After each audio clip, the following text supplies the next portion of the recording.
हाँ, good morning to all, सभी को good morning. Good morning to all सबको। मैं शाजिया, आस्था आईएएस में आप सभी का स्वागत है। आ जाएं सभी लोग।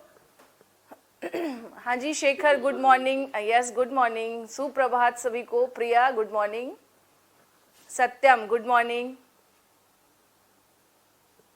सबको गुड मॉर्निंग, सुप्रभात। यस, सभी आ जाएं, क्लास शुरू हो गई है आप लोगों की। अच्छा ये बताइए, संडे को टेस्ट वेस्ट देना चाह रहे हैं क्या आप सब? हिस्ट्री का जो मैंने पढ़ाया अब तक, क्या टेस्ट देना चाह रहे हैं क्या आप सब? संडे को कोई क्लास है क्या इन लोगों की? नहीं है? अच्छा ठीक है, तो जो भी मैंने पढ़ाया है ना उसी के रिगार्डिंग क्या करेंगे, टेस्ट एक ले ही लिया जाएगा, क्योंकि कल भी बोल रहे थे स्टूडेंट कि मैम टेस्ट ले लीजिए जो भी आपने पढ़ा है। अच्छा एक बात बताइए, यहाँ तक कोई समस्या तो है नहीं ना पढ़ने में? मतलब जो एंशियंट और मेडाइवल जो चल रहा है इसमें कहीं दिक्कत तो नहीं आई कहीं पढ़ने में? क्लियर हो रहा है ना बिहार का? मतलब जो बिहार का हिस्ट्री स्पेशली पीटी के संदर्भ में जो भी चीज़ें आती हैं या जिस टाइप के क्वेश्चन आते हैं वो क्लियर है ना आप लोगों को? ये थोड़ा बीच से ये हटा देंगे, दिख नहीं रहा है मुझे कमेंट।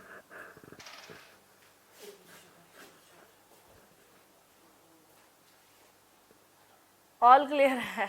अच्छा अच्छा ठीक है, चलिए। बिहार हिस्ट्री, ठीक है ना, बिहार का इतिहास,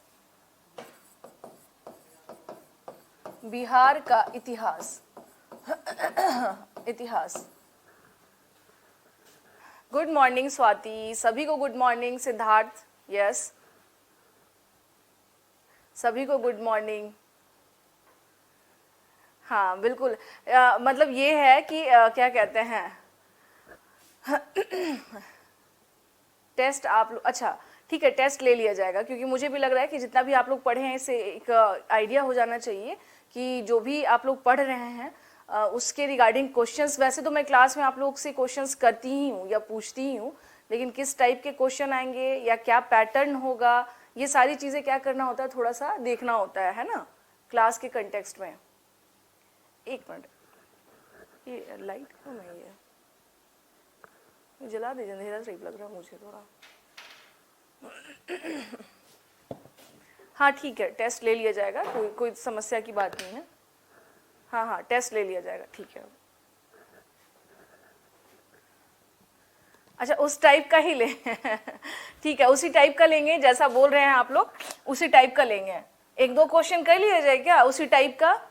हाँ जी उसी टाइप का, कहते हैं ना स्टार्टिंग ब्रेन स्टॉर्मिंग टाइप से कुछ क्वेश्चन, एक दो क्वेश्चन मैं करती हूँ अभी यहाँ पे।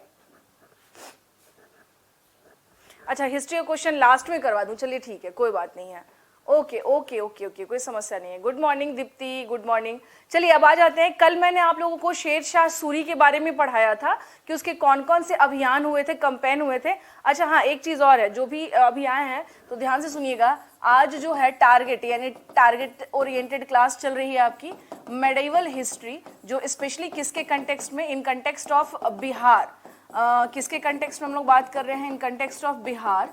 ये आज हम लोगों का टारगेट रहेगा, इसे क्या करना है आज फिनिश कर लेना, क्योंकि ज़्यादा नहीं है, ठीक है ना।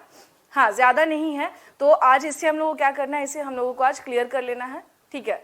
तो यहाँ पर क्योंकि अब क्या है ना, अब आप लोगों की मॉडर्न हिस्ट्री की जो क्लास है वो चलेगी। नेक्स्ट क्लास जब भी होगी आप लोगों की मेरी, तो वो मॉडर्न हिस्ट्री ऑफ बिहार जो है वो चलेगी, क्योंकि उसमें भी बहुत सारी चीज़ें हैं जो क्या करना है हम लोगों को कवर करना है। जैसे मैंने आपको बताया भी था अपने फर्स्ट इंट्रो क्लास में भी कि आप स्वदेशी आंदोलन में क्या रहा कंडीशन, सविनय अवज्ञा में क्या रहा, ये सारी चीज़ें, असहयोग आंदोलन, होम रूल में क्या कंडीशन रही, वहाँ के कौन कौन से जो लोकल जो एसोसिएशन थे, जैसे बॉयज़ एसोसिएशन हो गया या सरस्वती एकेडमी हो गया, इन सब का क्या रोल रहा है बिहार के हिस्ट्री के कंटेक्स्ट में इन मॉडर्न हिस्ट्री। और उसके अलावा बात करें कि एक क्वेश्चन, कुछ क्वेश्चन जैसे यूरोपीय कंपनी है जब भारत आती है तो उसमें बिहार के कंटेक्स्ट में कई बार क्वेश्चन वहाँ भी आ जाता है कि वहाँ पर पहली कौन सी यूरोपीय कंपनी आई थी, ठीक है। तो और उसके अलावा अगर हम बात करें कि किस पर्पज से आए थे, उनका व्यापार क्या था, तो वहाँ ना अब थोड़ा क्वेश्चंस क्या हो जाते हैं, ज़्यादा बनने लगते हैं। तो अब जो हमारा आज का जो क्लास है वो यहाँ मेडिवल का रहेगा, मेडिवल आज हम लोग यहाँ समाप्त कर देंगे, ठीक है। और उसके अलावा जो नेक्स्ट क्लास मेरी जो भी होगी उसमें आप लोगों का मॉडर्न हिस्ट्री ऑफ बिहार जो रहेगा, नेक्स्ट सेशन में आप लोगों को पहले बता दे रही हूँ क्या रहेगा, मॉडर्न हिस्ट्री, ठीक है ना, मॉडर्न हिस्ट्री। और मैं बार बार कह रही हूँ कि ये आप लोग इसको हमेशा ये समझिएगा कि ये जो अभी जो चल रहा है ये बिहार का इतिहास है। ये मत कहिएगा मैम मेडिवल में तो ये नहीं था, मेडिवल में तो वैसे बहुत सारी चीज़ें हैं, ठीक है ना, मेडिवल में तो ऐसे बहुत सारी चीज़ें हैं, बट बिहार के कंटेक्स्ट में या बिहार को ध्यान में रख करके कौन से क्वेश्चन आते हैं वो ज़्यादा इंपॉर्टेंट है, ठीक है। तो चलिए हम लोग आते हैं इसमें। कल मैंने आप लोगों को सारी चीज़ें बता दी थी almost about regarding Sher Shah Suri कि क्या था या क्या नहीं था, उसके रिगार्डिंग अगर हम लोग बात करें कि उसने कौन कौन से अभियान किए थे, ये सारी चीज़ें हमने डिस्कस कर लिया था। अब बात करेंगे हम लोग इसके बारे में, क्योंकि देखिए शेरशाह के बारे में भी जैसे है कि इसने काम क्या किया था। तो सबसे पहले हम देखते हैं क्या कि इसने शेरशाह सूरी, हम लोग पढ़ किसके बारे में रहे हैं, शेर शाह सूरी के बारे में पढ़ रहे हैं, ठीक है ना। तो अगर पूछ दिया जाए कि ये कौन से वंश से था तो ध्यान रखिएगा सूर वंश से संबंधित था। बाकी चीजें मैंने कल बता भी दी थी आपको।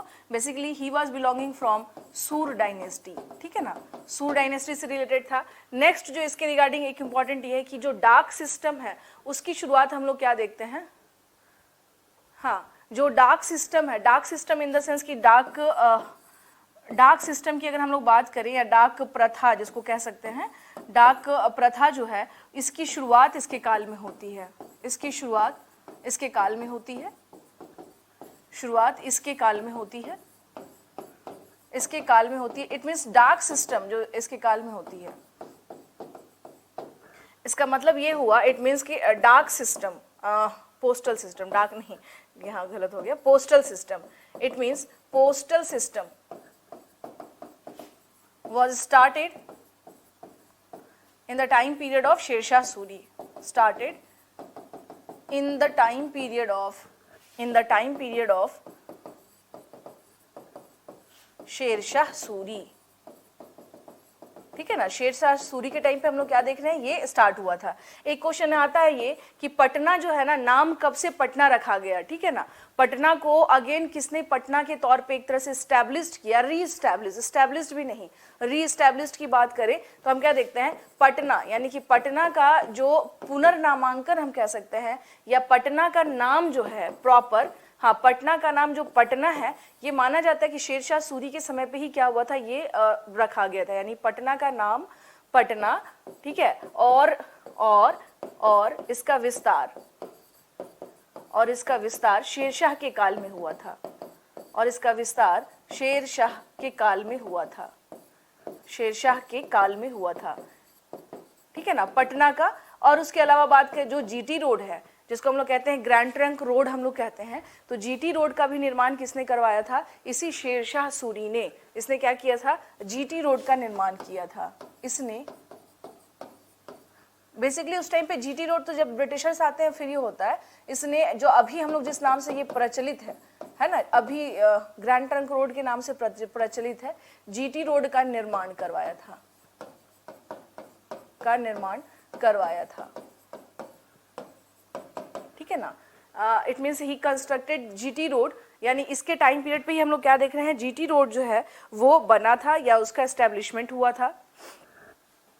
हम लोग बात किसके बारे में कर रहे हैं, हम लोग बात कर रहे हैं सूर डायनेस्टी के शेरशाह सूरी के बारे में। इसके में हम लोगों ने अभी जब देखा था, कल की अगर क्लास की बात करें तो हमने बताया था आपको कि जब हुमायूं अटैक करता है फर्स्ट टाइम, तो उस टाइम पे क्या कंडीशन थी, कैसे नुहानी डायनेस्टी जो है वो समाप्त हुआ, और उसके बाद किस प्रकार से शेरशाह सूरी की क्या होती है, एंट्री होती है, वो शासक बनता है। और फिर बाद में उसने क्या किया, लगातार युद्ध किए, चौसा का युद्ध हो गया, बिलग्राम का युद्ध हो गया, उसको सत्ता वापस एक्चुअल मिलती कब है, 1540 में, जब वो पूरी तरह से शासक बनता है, ठीक है। तो इस तरह से कहा जाता है कि सेकेंड अफगान डायनेस्टी जो है वो एस्टेब्लिश्ड होती है in the time period of Sher Shah Suri. First Afghan dynasty की अगर बात करें तो वो लोधी थे, हाँ फर्स्ट अफगान। देखिए देव प्रकाश मंडल, जीटी रोड के बारे में पूछ रहे हैं ना, मैं आपको बता देती हूँ कि ये उस टाइम पे जो बना था जीटी रोड, जैसे मान लीजिए कि जब शेरशाह ने बनवाया था, तो देखिए यहाँ पर आप लोगों को समझा देती हूँ वो किस टाइप से बना था। एक बात बताइए, शेरशाह का एरिया कौन सा था, कौन से क्षेत्र से था शेरशाह, हाँ जी शेरशाह प्रॉपर अगर हम लोग बात करें तो वो किस क्षेत्र से था, क्षेत्र इन द सेंस उसका जो शासन प्रॉपर कहाँ पर था बताइए। शेरशाह का जो शासन है, हाँ, वो कहाँ पर था? सासाराम हो गया, यानी बिहार हो गया, है ना। सासाराम इन द सेंस कि ये वाला जो सेक्शन है, जो बिहार वाला सेक्शन है, यहाँ हो गया। और अगर आप बात करेंगे बाबर और हुमायूं, ठीक है, तो वो लोग कहाँ पर रूल कर रहे होते हैं बताइए जरा। बाबर और हुमायूं का जो क्षेत्र था, ये लोग कहाँ पर शासन कर रहे थे? दिल्ली में कर रहे थे या आगरा में कर रहे थे? दिल्ली में कहाँ कर रहे थे भाई?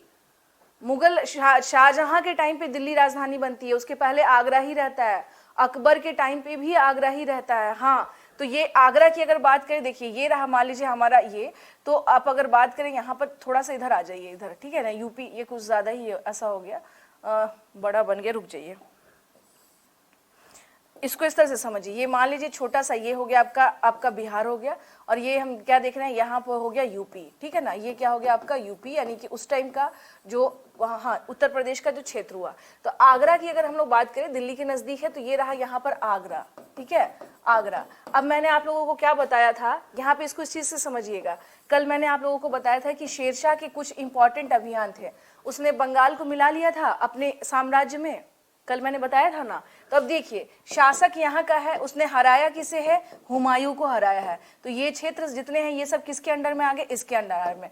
लेकिन उसने साथ के साथ बंगाल का जो क्षेत्र है शेरशाह का, उसने तो ऑलरेडी उसके ऊपर अभियान किया बंगाल पर, ठीक है ना। बंगाल भी बंगाल भी इसके क्षेत्र में आ चुका था बंगाल भी इसके क्षेत्र में आ चुका था। तो अब जो है, अब एक शासक के लिए समस्या ये आएगी कि रूल कर रहा है वो आगरा में, ठीक है, उसका मेन क्षेत्र वाला एरिया है कहाँ पर? बिहार में, सासाराम में। और चूंकि पूर्वी जो क्षेत्र है उस पर भी उसको क्या करना है? पूरी तरह से ध्यान रखना है, ठीक है। उसके अलावा बात करें कि यहाँ पे अगर ट्रेड के पर्पज से देखा जाए तो भाई ये सारे रूट जो है ये सब इंपॉर्टेंट है ना, ताकि व्यापार हो सके। तो अब वो अगर रूट बनाएगा, अगर शेरशाह रूट बना रहा है, तो वो जब भी बनाएगा तो एक चीज को ध्यान रखिएगा, उसके दिमाग में यही होगा कि कोई एक जो रास्ता है वो सबसे पहले तो बंगाल या बिहार तक जाए, ठीक है ना, जो बंगाल और बिहार तक जाए। होगा या नहीं होगा? वो जब भी कोई रूट बनाएगा वो सीधे कहां से कहां जानी चाहिए? हाँ, पहले बात तो सुनिए कि लाहौर तक गया था। मैंने क्या बोला? वो अगर कोई भी रूट बनाएगा तो बंगाल और बिहार तक जोड़ेगा या नहीं जोड़ेगा? अपने क्षेत्र को वो जोड़ेगा या नहीं जोड़ेगा? सत्यम, मुझे बताइए, आप ही का क्वेश्चन है ना, आप ही बताइए। मैं यही पूछ रही हूँ कि अगर वो रोड बना रहा है तो क्या वो अपने क्षेत्र के बारे में नहीं सोचेगा? वो जोड़ेगा ना। तो अब देखिए, तब तक में जैसे मैंने कल बताया था कि बंगाल पर जब इसका अधिकार हो गया, तो शेरशाह के बारे में अगर बात करें तो देखिए 1540 में इसने क्या किया था? इसका लाहौर पर अधिकार हो गया था। अब आइए, मुद्दे की बात पहले सुना कीजिए, ठीक है ना। लाहौर पर अधिकार हो गया था 1540 में। अब चूंकि लाहौर का जो क्षेत्र है, मान लीजिए ये रहा, मान लीजिए ये जो एरिया है, यहाँ पर मान लीजिए लाहौर रहा, ठीक है। अब लाहौर का एरिया भी शेरशाह की इसमें आ गया, यानी अब जो रूट बनाएगा वो ऐसा बनाएगा जो लाहौर को भी जाए। बनाएगा या नहीं बनाएगा? ठीक है, यानी अब जो भी रूट वो बनाएगा वो कहां तक जाएगा? चूंकि इसने 1540 में लाहौर को इसने जीत लिया था, तो ऑब्वियस सी बात है कि अब जो इसका ग्रैंड ट्रंक रोड है वो कहां जाएगा? लाहौर तक जाएगा, ठीक है। तो देखिए अगर हम लोग बात करें तो ऑब्वियस है कि एक रूट तो यहाँ जाएगा ही जाएगा।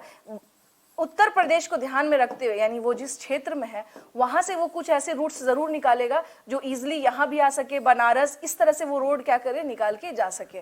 तो लाहौर वाला आप लोगों ने देख ही लिया। 1540 के बाद वो क्या होता है, वहां पर लाहौर पे जब इसका अधिकार हो जाता है तो फिर उस रोड का निर्माण, स्पेशली यही है कि रूट के ट्रेड के पर्पज से भी, व्यापार के पर्पज से भी, कि ऐसा रूट जो है तैयार करो जिससे क्या हो जाए, शासक जो है यानी शेरशाह सूरी जो है उसके अंडर कंट्रोल में सारी चीजें रहनी चाहिए, कहीं कुछ चीजें छूटनी नहीं चाहिए। क्लियर है? ये आप लोग जो पूछ रहे थे ना कि मैम इसका किस तरह से हम लोग देख रहे हैं, ठीक है। तो यहाँ पर जैसे है, तो अब क्या देखते हैं, 1540 हो गया, इसके कुछ अभियान थे। जैसे 1542 में अगर हम लोग बात करें तो इसने क्या किया था, इसने मालवा पर अधिकार कर लिया था, ठीक है ना। मालवा पर आक्रमण किया था इसने मालवा पर आक्रमण किया था, ठीक है ना। इसने क्या किया था, मालवा पर आक्रमण किया था, यानी अटैक किया था 1542 में। 43 में हम क्या देखते हैं, इसने रायसीन पे, और 44 में राजपूताना में। लगातार इसने भी क्या किया, लगातार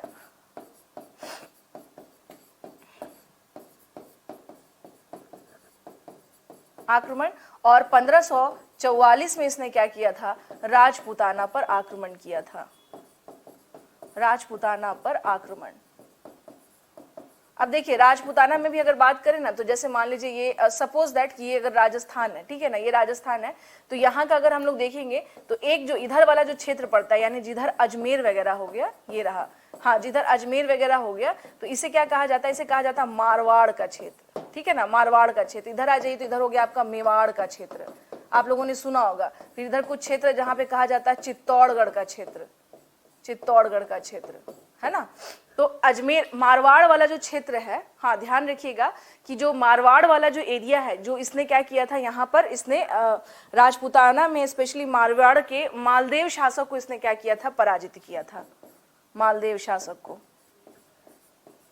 मालदेव शासक को। अच्छा एक बात बताइए, राजस्थान के एक कल्चर में था, आप लोगों से एक क्वेश्चन पूछ रही हूं मैं, इनमें से कहाँ की महिलाओं ने जौहर किया होगा, बताइए, इनमें से कहाँ की महिलाओं के द्वारा जौहर किया गया होगा, मालदेव शासक पर आक्रमण किया गया था, कहाँ?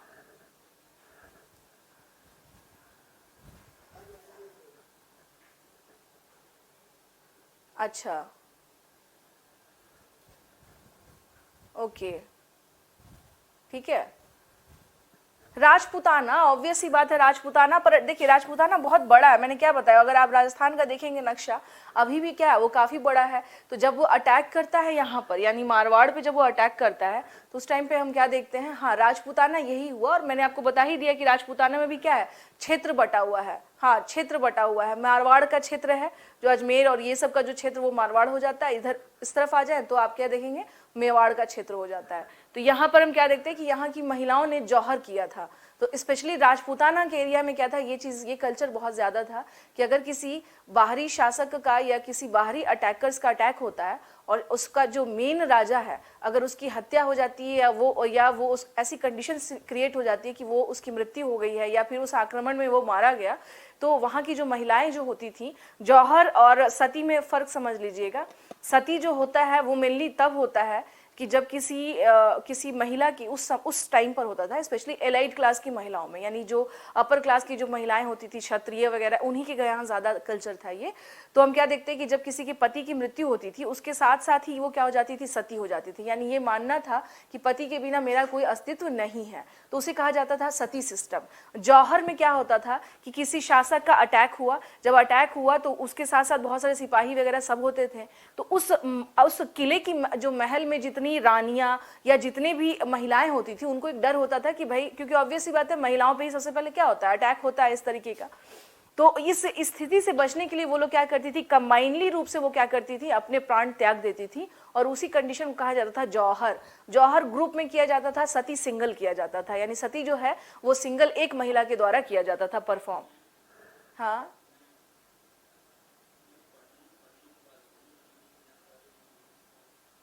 अच्छा, शेरशाह के बारे में पूछ रहे हैं ना, ठीक है बता रही हूँ, मैं बता दे रही हूँ आपको, हाँ बता दे रही हूँ।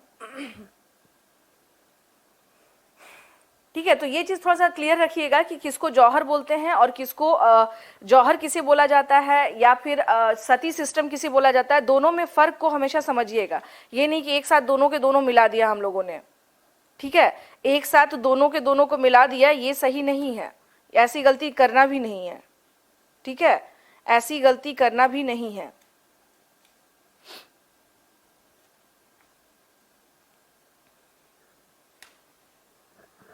ठीक है, अब देखिए यहाँ पर इनका क्वेश्चन है कि मैम जो पटना को इसने राजधानी बनाया, कहाँ गया ये पटना, कहाँ चला गया, हाँ आ जाइए, पटना को जो इसने राजधानी बनाया यानी अपनी कैपिटल बनाया, हाँ राजधानी के तौर पे इसने डेवलप किया, इसकी जानकारी कहाँ से मिलती है। इसे मैं ना इससे हटा देती हूँ, ये आप लोग समझ गए होंगे, ठीक है। हाँ, इसकी जानकारी कहाँ से मिलती है, ये क्वेश्चन है इनका। आ जाइए, पटना की राजधानी बनाने का जो जानकारी का स्रोत है, जानकारी यानी कि जो सोर्स है हमारे पास, वो कौन सा सोर्स है जिससे पता चलता है। तो देखिए एक राइटर थे, इनका नाम था अब्दुल्ला, ध्यान रखिएगा। नीचे क्या है मैम, कुछ छूट रहा है क्या या नहीं दिख पा रहा है नीचे, हाँ जी कुछ छूट रहा है या नहीं दिख पा रहा है।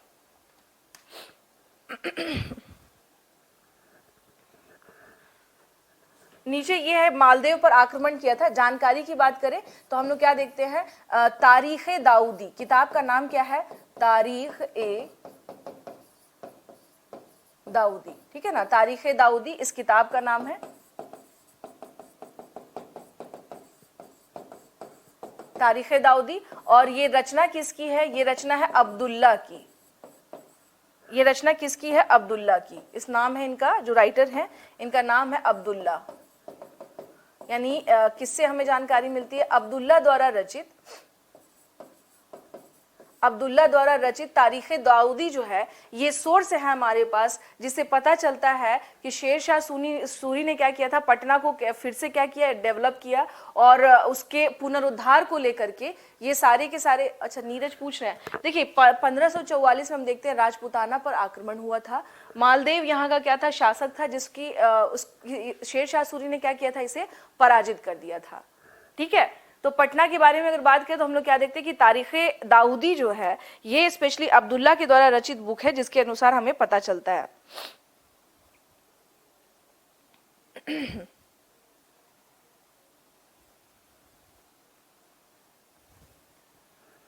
ठीक है, ये हो गया। और उसके अलावा बात करें कि इसने इसको पटना को कैपिटल के फॉर्म में कब ये लेकर के आया था, 1541 ईस्वी में। देखिए एक चीज आपसे बताऊं, जब मेन सोर्सेज आपको पता चल जाएगा ना तो आप आराम से क्वेश्चन को एलिमिनेट भी कर सकते हैं, आंसर दे भी सकते हैं। अब जैसे देख लीजिए क्वेश्चन आपका ये रहा कि शेर शाह सूरी ने पटना को कब से फिर से राजधानी के तौर पे डेवलप किया था, 1541 में किया था। इसके बारे में जानकारी का सोर्स क्या है हमारे पास, तो तारीख दाऊदी ये किताब है जिसमें अब्दुल्ला, जो अब्दुल्ला के द्वारा रचित है, और इसमें ही पता चलता है कि पटना को रिनोवेट अगर हम लोग करें तो वो सारी चीजें किसने किया था, वो किया था क्या कहते हैं, ये किस किताब में मिलती है हम लोग को, तारीख दाऊदी में। और किसके बारे में पता चलता है, शेरशाह सूरी के बारे में। एक क्वेश्चन और है आप लोगों के सामने, मलिक मोहम्मद जायसी जिन्होंने पद्मावत लिखी थी, ध्यान रखिएगा, इसको भी ध्यान रख लीजिएगा, ये हो ही गया होगा आप लोगों का, ठीक है ना, या इसमें आइए नेक्स्ट आते हैं हम लोग। जैसे हम लोग बात करें कि मलिक मोहम्मद जायसी, नाम सुना होगा आप लोगों ने इनका, सुना या नहीं सुना है, मलिक मोहम्मद जायसी शेर शाह सूरी के समकालीन थे, शेर शाह सूरी के समकालीन थे, समकालीन थे। It means Malik Mohammad Jayasi was, Malik Mohammad Jayasi was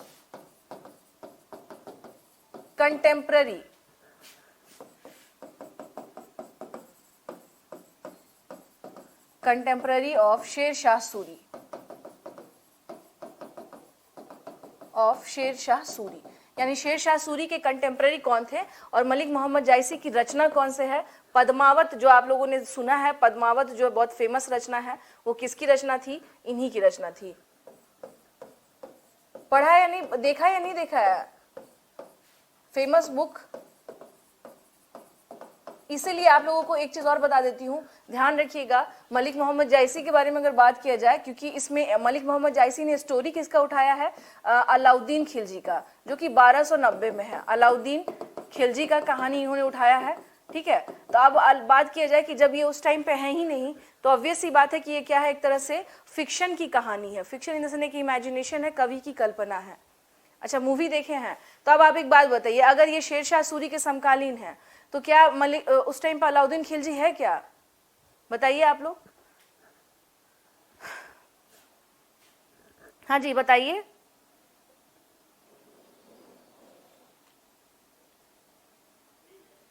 हाँ क्या कह रहे हैं,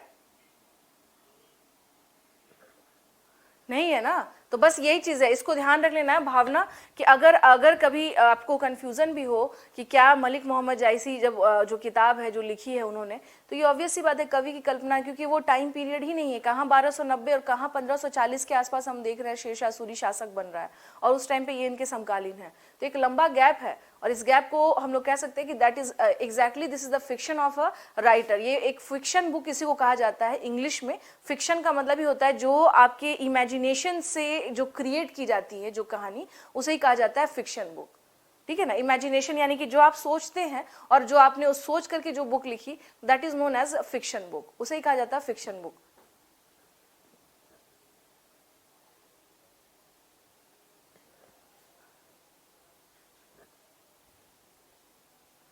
लेकिन मैम ये सच है। अब एक बात बताइए, सच, सिद्धार्थ कह रहे हैं कि मैम ये सच है। आप लोग देखिए अभी इतिहास पढ़ रहे हैं, ठीक है ना। मैं आपसे एक बात कहूंगी, भावुक होके काम नहीं किया जाता, इतिहास को भावुक होके मत लीजिए, ठीक है। आपने मूवी देख लिया या इस पे बहुत सारी चर्चा हो गई तो इसका मतलब ये थोड़ी ना कि उसकी सत्यता जो है वो आप सिद्ध कर दीजिएगा। इतिहास में जो डेट है वो डेट है, वो तो रहेगा ही रहेगा। अब आप खुद ही सोच लीजिए ना, मुझे ज्यादा बताने की जरूरत नहीं है। 1290 खिलजी का टाइम पीरियड है और ये आ रहे हैं 1540 के आसपास में, कहाँ से कोई संबंध है? आप खुद बताइए। डेट अगर बात डेट की करते हैं तो आप खुद बताइए।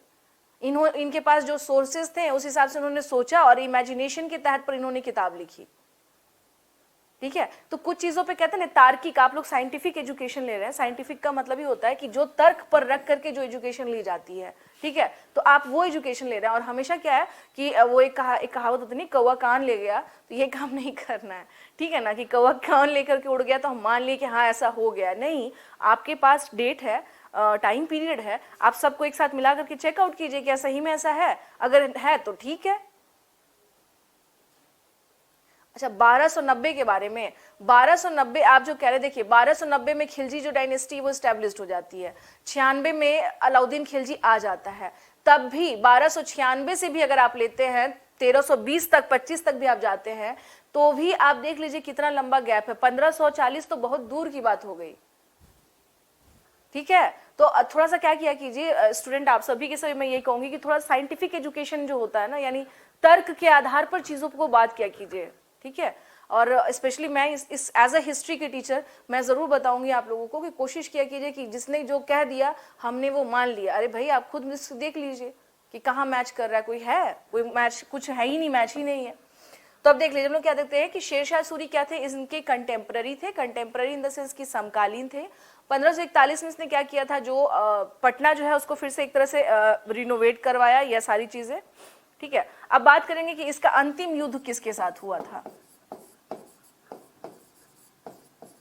अंतिम युद्ध यानी इसका लास्ट वॉर किस में हुआ था, किसके साथ? लास्ट वॉर हुआ था इसका चंदेलों के साथ। इसने अंतिम युद्ध किसके साथ लड़ा था? चंदेलों के साथ, ठीक है ना। इसका अंतिम युद्ध किसके साथ हुआ था? चंदेलों के साथ हुआ था, ठीक है। हाँ, कुछ चीजें थोड़ा सा ध्यान क्या करना है आप लोगों को, ध्यान रखना है।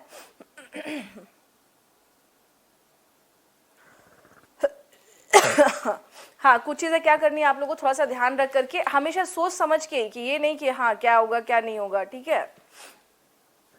अब देखिए मैंने आपसे क्या कहा था कि एक शासक है जिससे हमेशा क्या रहा, इसका कॉन्फ्लिक्ट का कंडीशन बना रहा, हुमायूं वर्सेस, यानी किससे हमेशा कंडीशन रहा? शेरशाह। तो शेरशाह जब भी रहा इसने क्या किया, तो ऑब्वियस ही बात है शेरशाह की इससे बनती नहीं थी, ठीक है ना, बनती नहीं थी। इनफैक्ट उसने जो राजपूताना पे भी अटैक किया था, कारण यही था कि हुमायूं ने राजपूताना के साथ क्या किया था, अपना संबंध बनाया था, जिसको कहा जाता है भाई बंद। यानी इसने एक तरह से जो आप देखते हैं ना मुगल्स और राजपूतों के बीच जो संबंध स्थापित हुआ था, इसने यहाँ जो राजपूत, जो यहाँ की जो लेडीज थी उनके साथ इसने भाई बहन का रिलेशनशिप क्या किया था, बनवाया था, भाईबंद का रिश्ता जो होता है। तो इस वजह से भी शेरशाह क्या था, काफी नाराज था, जिसकी वजह से इसने क्या किया था, राजपूताना पर अटैक किया था।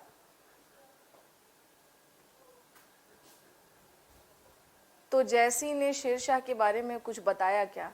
नहीं बताया। अब एक चीज बताइए, डिपेंड करता है, जैसे आपने सुना होगा कि बहुत सारे ऐसे सूफी संत थे जिनको कि उस समय दिल्ली सल्तनत के शासक में कोई इंटरेस्ट नहीं था, वो दुनिया भर का, मतलब वो अपने काम में संलग्न होते हैं। तो कवि का अपना काम होता है, ठीक है। चूंकि अलाउद्दीन खिलजी ऐसा पर्सनालिटी रहा है शुरू से, पूरे दिल्ली सल्तनत में माना जाता है कि उसकी इतना पावरफुल शासक कोई नहीं था। उसने बहुत सारे ऐसे नए नए काम किए। मतलब आप मुझसे भी अगर आप पूछें कि मैम कोई ऐसी पर्सनालिटी आप बताइए कि जो दिल्ली सल्तनत में वाकई में बहुत मैटर करता हो, आप इनफैक्ट जब आप हायर एजुकेशन भी लेंगे ना, आप अपर क्लास में जाके, जैसे बड़े DU JNU किसी भी अच्छे यूनिवर्सिटी में अगर आप पढ़ते हैं और खासतौर से मेडिवल इंडिया पढ़ते हैं, तो आपको वहां पर उसमें खिलजी पर ही सबसे ज्यादा काम मिलेगा, क्योंकि उसने काम किया भी था। उसने देख लीजिए, आप लोग देखते होंगे मिलिट्री में कैंटीन सिस्टम चलता है, यानी जो भी आर्मी का मेंबर होते हैं या उस सैनिक सेवा दे रहे होते हैं उनको सारे सामान आधे दाम पे दिए जाते हैं, आधे भी नहीं, एक्चुअल प्राइस जो होता है, यानी जब मैन्युफैक्चर हुआ तो उसी प्राइस पे उनको दिया जाता है, इसलिए लोग कैंटीन भागते हैं कि हाँ भाई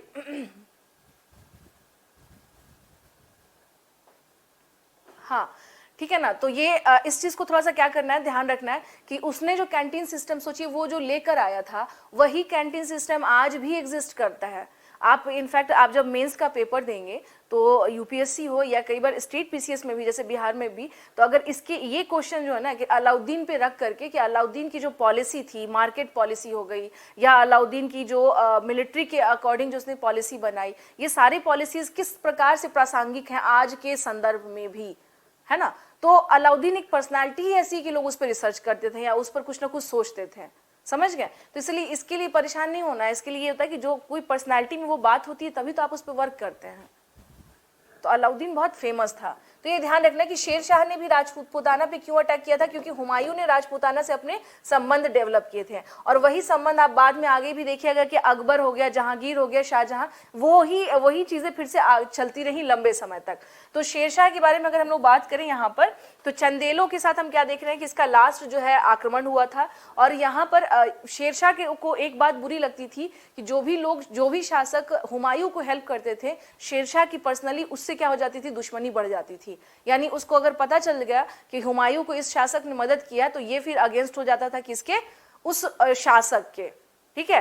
तो यहाँ पर देख लीजिए चंदेलों के साथ क्या हुआ था, इसका लास्ट अटैक हुआ था, ठीक है ना। अब यहाँ पर देखते हैं क्या कि एक राजा था, भाटा राजा इसको कहते हैं। भाटा राजा जो था इसका नाम था बीरभान, इसका नाम क्या था, बीरभान। इसने क्या किया था, इसने हुमायूं को हेल्प किया था, इसने क्या किया था, हुमायूं की मदद की थी। अब ये बात पता चली किसे, शेरशाह सूरी को मदद की। तो शेरशाह सूरी ने क्या किया, इसको यानी बीरभान पर अटैक करने के लिए इसने क्या किया, इसे ये बात नागवार गुजरी, उसने कहा कि इसे हम सबक सिखाएंगे। तो बीरभान को सबक सिखाने के लिए जब शेरशाह निकला तो बीरभान वहां से भाग के कहाँ गया, कालिंजर, ठीक है ना, वहां से भाग कर ये कहाँ गया, कालिंजर। कालिंजर का शासक कौन था, कीरत सिंह। कालिंजर का शासक कौन था, कीरत सिंह। तो यहीं पर पहुंच के शेरशाह माना जाता है कि इसने कई दिनों तक अपना, अलग अलग बुक्स में आपको अलग अलग मिलेंगे कि इसने लगभग अच्छा, भाईबंद के बारे में, भाईबंद जैसे आपने सुना होगा ना कि पूरे जब इनका पूरा साम्राज्य विस्तार हो रहा था तो मुगलों का राजपूताना से सबसे अच्छे संबंध थे, जबकि राजपूताना अन्यों के लिए बहुत ज्यादा घातक रहे हैं, सिर्फ और सिर्फ मुगल के लिए अच्छे रहे। क्यों, क्योंकि उनसे एक रिश्ता डेवलप हुआ, भाई बहन। पहले तो हुमायूं ने भाई और बहन का रिश्ता डेवलप किया, जैसे हुमायूं ने जो शासक हुए, जो उनकी पत्नी को क्या किया, अपनी बहन बना लिया, तो उससे क्या हो गया, एक रिश्ता बन गया। और वही रिश्ता बाद में क्या देखते हैं कि वो वैवाहिक संबंध में भी चेंज हो रहा है। जैसे अकबर का विवाह हो गया तो वहां से क्या होता है कि राजपूताना से उसके संबंध फिर अच्छे हो जाते हैं। तो इस प्रकार से हम क्या देखते हैं कि एक रिलेशनशिप जो है ना, एक रिलेशन जो है वो कंटिन्यू हो जाता है, डेवलप हो जाता है, चाहे वो भाई के रूप में, चाहे वो पति के रूप में। इस तरीके से देखते हैं एक संबंध स्थापित हुआ मुगलों और राजपूतों के साथ, ठीक है। तो अब आज ये देखते हैं क्या कि कालिंजर के किले में, तो लास्ट अटैक जो था शेरशाह सूरी का, इसने कालिंजर पे लास्टली इसने क्या किया था, इसने तो कालिंजर जीत लिया। किसने, अगर हम लोग बात करें तो शेरशाह, यहाँ अब शेरशाह हारेगा थोड़ी ना, इसके पास तो अपनी सेना है। तो शेरशाह जीत चुका था कालिंजर का किले पर, इसने क्या किया था, शेरशाह ने कालिंजर के किले पर अधिकार कर लिया, ठीक है, कालिंजर के किले पर अधिकार कर लिया। लेकिन कहते हैं ना कि किसी की कब बैड लक साथ दे दे ये नहीं पता होता है, कि किले पर अधिकार किया इसने। और उसी टाइम पर ये क्या कर रहा था, जैसे लोग कहते हैं ना कभी जश्न मना रहे होंगे भाई कि हमने क्षेत्र जीत लिया है। जब क्षेत्र जीता तो क्या होता है कि अब दो तरह के लोग होते हैं, ठीक है ना। अभी हम लोग जैसे आप ही लोग हैं, खुश होते होंगे तो खूब सारी मिठाई खाते होंगे, है ना। तो आप रूलर तो है नहीं, राजा रजवाड़ों वाला ये दौर तो है नहीं कि भाई अगर हम कहीं जीते तो हम बदले में क्या करेंगे, खूब सारे अलग अलग नए नए जो राइफल्स हैं या अग्नेयास्त्र हैं या आर्टिलरी हम वो चलाएंगे। तो उस जमाने में ये सब हुआ करता था, हाँ, उस जमाने में ये सब हुआ करता था। तो उसी टाइम पीरियड पे हम क्या देखते हैं कि जो शेरशाह सूरी था उसके टाइम पीरियड में हम लोग क्या देखते हैं कि उसने उसी समय कालिंजर के किले में ये क्या चला रहा था, ये चला रहा था उक्का नाम का एक अग्नेयास्त्र था जिसको चला रहा था ये। यहाँ आ जाइए, एक उक्का नाम का क्या चला रहा था, ये अग्नेयास्त्र, उक्का बोला जाता है इसको, उक्का, ठीक है ना। ये क्या कर रहा था, इसे चला रहा था, उक्का चला रहा था। तब तक में क्या हुआ कि जैसे कहते नहीं कि इसने चलाया, इसने मान लीजिए इसने फेंका, ठीक है ना, उसको चला के, और उल्टा क्या हो गया, ये रिटर्न आकर के किसे लग गया, शेरशाह सूरी को। ये रिटर्न किसको हिट कर गया, शेरशाह सूरी को। तो इस प्रकार से हम क्या देखते हैं कि 1500, हाँ जो उक्का ये चला रहा था उससे ही क्या हो गई, इसकी मृत्यु हो गई। उसी से क्या हो जाती है उसकी, हाँ उसी से क्या हो जाती है, इसकी मृत्यु हो जाती है।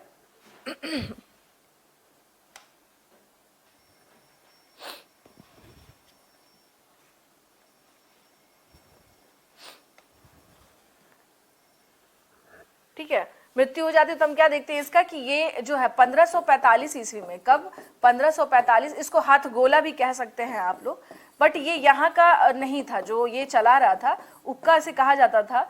1545 ईस्वी में क्या हो जाती है, शेरशाह की मृत्यु हो जाती है। किसकी, शेरशाह की मृत्यु हो जाती है। तो एक चैप्टर जो है किसके रिगार्डिंग अगर हम लोग देखें, अगर कौन सा चैप्टर खत्म हो जाता है, तो एक चैप्टर जो शेरशाह सूरी ने स्टार्ट किया था, तो 1545 ईस्वी में शेरशाह की मृत्यु हो जाती है।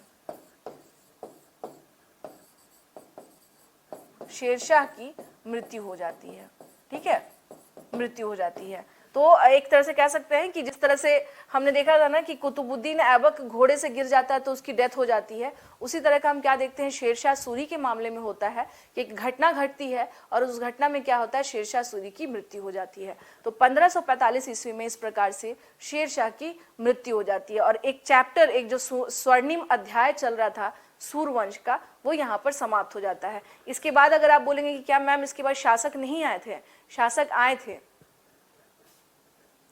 हुमायूं के इतने बड़े विरोधी क्यों थे मैम सूरी? सूरी हुमायूं के विरोधी नहीं, देखिए होता है ना क्या कि वो तुर्क थे, हमेशा ध्यान रखिएगा, नस्ल का भी मामला चल रहा था इनके यहाँ। जैसे हुमायूं जो है वो तुर्क था, समझिए इसे, हुमायूं क्या था, ये तुर्क था, यानी ये तुर्की मूल का था। और शेरशाह कौन था, ये थे अफगान।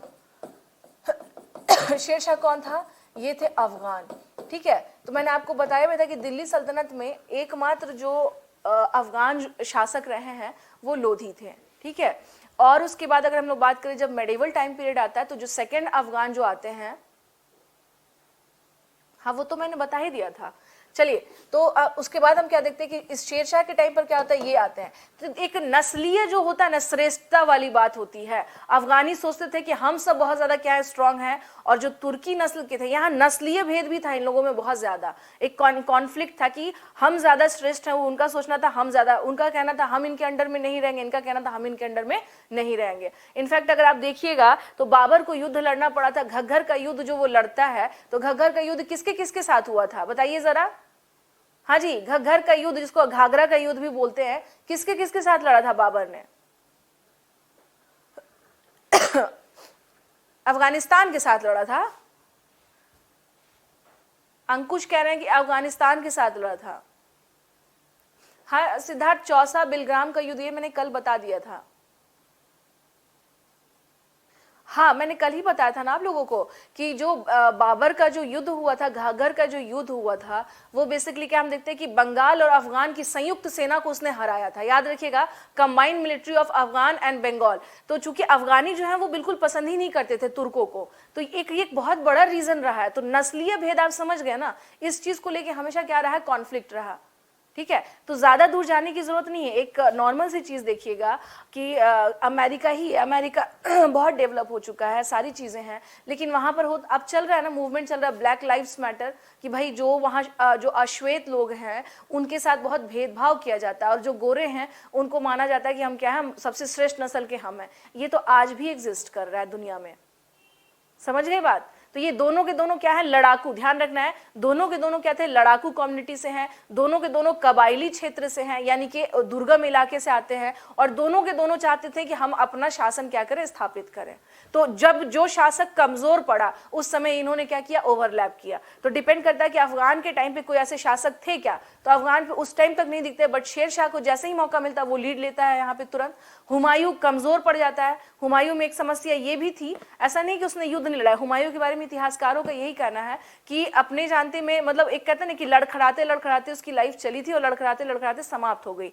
एक टाइम ऐसा आता है, जैसे आप देखिएगा कि जो लोग बहुत ज्यादा एग्जाम देते हैं और एग्जाम क्वालिफाई नहीं होता है तो वो रेगुलर क्या करने लगते हैं, खूब सारी अंगूठी पहनना शुरू कर देते हैं, ये अंगूठी इस दिन का, ये अंगूठी इस दिन का, तो पता नहीं ये कब काम दे दे। तो ये एक क्या हो जाता है, हम सुपरस्टिशियस हो जाते हैं, अंधविश्वासी हो जाते हैं। हुमायूं के बारे में आप लोगों ने मेडिवल में क्वेश्चन आप देखिएगा आता भी है कि कौन सा ऐसा शासक था मध्यकाल में जो अलग अलग कपड़े पहन करके दरबार में जाया करता था। हुमायूं, क्योंकि अपने जीवन में उसने इतना त्रस्त वो रहा, रेगुलर युद्ध में रहा, दरबदर वाली स्थिति रही, ईरान जाके वहां पे अफगानिस्तान काबुल में जाके उसको रहना पड़ा, तो उसकी स्थिति हमेशा इतनी तनावपूर्ण रही कि लास्टली वो क्या होता है, सुपरस्टिशियस हो जाता है। तो सुपरस्टिशियस वगैरह आप खुद सोचिए, कोई शासक अगर बहुत मजबूत होगा बल से, धन से या दिमागी रूप से, तो क्या वो अंधविश्वास को मानेगा? बताइए आप ही सब। अगर कोई शासक दिमागी रूप से बहुत स्ट्रांग है, बल से बहुत स्ट्रांग है, दिमागी रूप से बहुत स्ट्रांग है, तो क्या वो इन सब अंधविश्वास को आप ही लोग हैं ना, आप लोग एग्जाम दे रहे हैं, आपको पता है कि अगर हम अच्छे से पढ़ेंगे तो हम क्वालिफाई करेंगे, कोई नहीं रोक सकता है हमको, ठीक है ना, कि अगर हम अच्छे से पढ़ाई करेंगे तो हमको कोई नहीं रोक सकता है। लेकिन हाँ, अगर नहीं पढ़ेंगे तो फिर अंधविश्वास ही चलेगा उसके साथ साथ। तो सेम वही कहानी है कि जहां आप थोड़े कमजोर पढ़ते हैं तो आप इन सब चीजों में क्या करने लगते हैं, इंटरेस्ट लेना शुरू कर देते हैं, ठीक है। जहां आप कमजोर पढ़ते हैं इन सब चीजों में आप क्या करने लगते हैं, इंटरेस्ट लेना शुरू कर देते हैं। इन सब इंटरेस्ट का मतलब ये हो गया, यही फालतू की चीजें कि भाई इस कलर का अंगूठी पहनेंगे तो हमारा क्या हो जाएगा, कंडीशन अच्छा हो जाएगा, ऐसा करेंगे तो हमारी कंडीशन बहुत सुंदर, मतलब हम काफी बेहतर करने लग जाएंगे, है ना।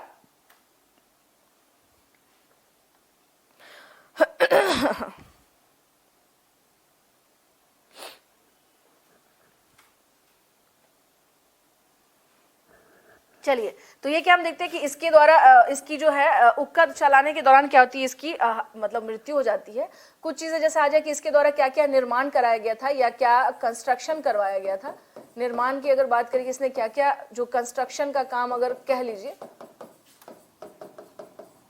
कंस्ट्रक्शन के क्षेत्र में इसका क्या योगदान रहा, शेरशाह का क्या योगदान रहा, ठीक है। तो योगदान में अगर देखें तो सबसे पहले क्या देखते हैं, रोहतासगढ़ का किला। आप लोगों में से कोई रोहतास से है क्या? रोहतासगढ़ का किला, इट मीन्स रोहतासगढ़ फोर्ट, ये इसके द्वारा ही बनवाया गया था, ठीक है। नेक्स्ट हम लोग आ जाए कि इसने और क्या क्या चीजों का निर्माण करवाया था, ठीक है। रोहतासगढ़ का किला हो गया। उसके अलावा अगर हम लोग बात करें सासाराम में इंडो इस्लामिक मकबरा, इंडो इस्लामिक मकबरा। अच्छा, आप लोग इंडो इस्लामिक समझते हैं क्या? इंडो इस्लामिक मकबरा शेरशाह का,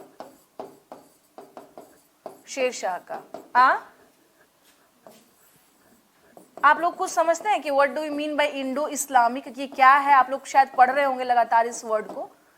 मकबरा शेरशाह का किसने बनवाया था? इसने ही बनवाया था, सासाराम में। कहाँ बनवाया था इसने? सासाराम में, ठीक है ना। क्या क्या इसका योगदान रहा? अच्छा, जानते हैं, तब तो ठीक है। हाँ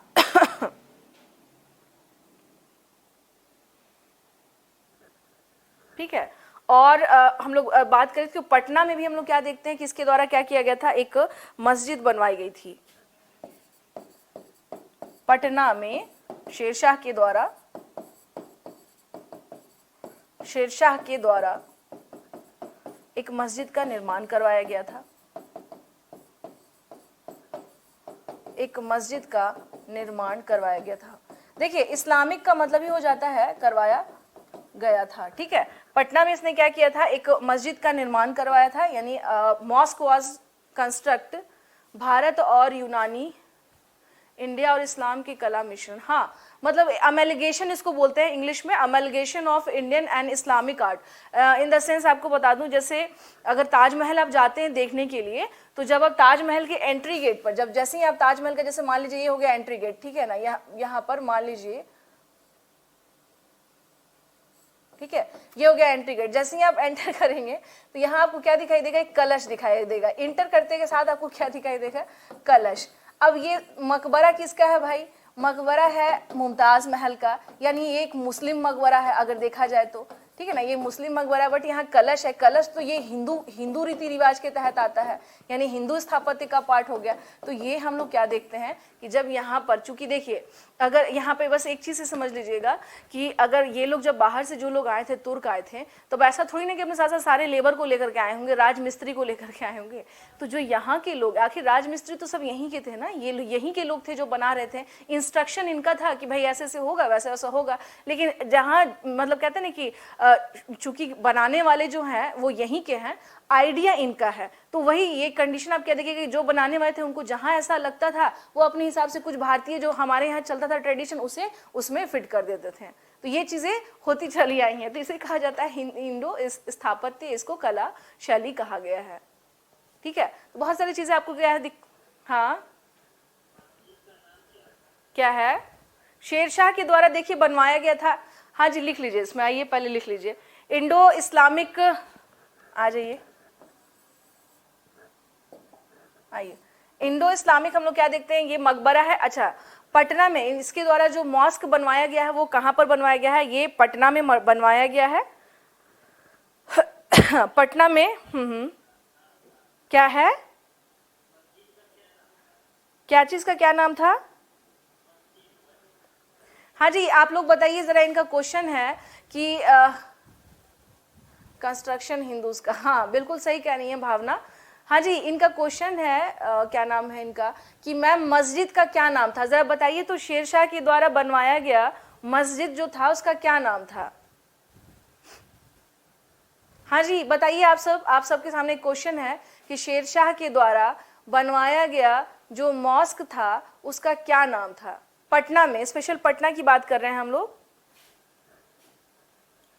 बताइए जी, आप लोग के सामने एक क्वेश्चन है। मकबरा को बोलते हैं टॉम्ब, सुनते नहीं, हुमायूं टॉम्ब, टॉम्ब का मतलब ही हो जाता है मकबरा। हाँ जी बताइए, आप सभी लोग बताइए। जामा मस्जिद, जामा मस्जिद तो एक कॉमन नेम होता है कि अगर आप मस्जिद, जामा का मतलब ही होता है जहां सभी लोग क्या हो वहां पे इकट्ठे हो। किला कुहना, मस्जिद, मस्जिद पूछ रहे हैं ये, जल्दी बताइए मस्जिद का नाम, आप ही लोग बताइए कुछ। किला कुहना, अच्छा ठीक है, क्या कह रहे हैं?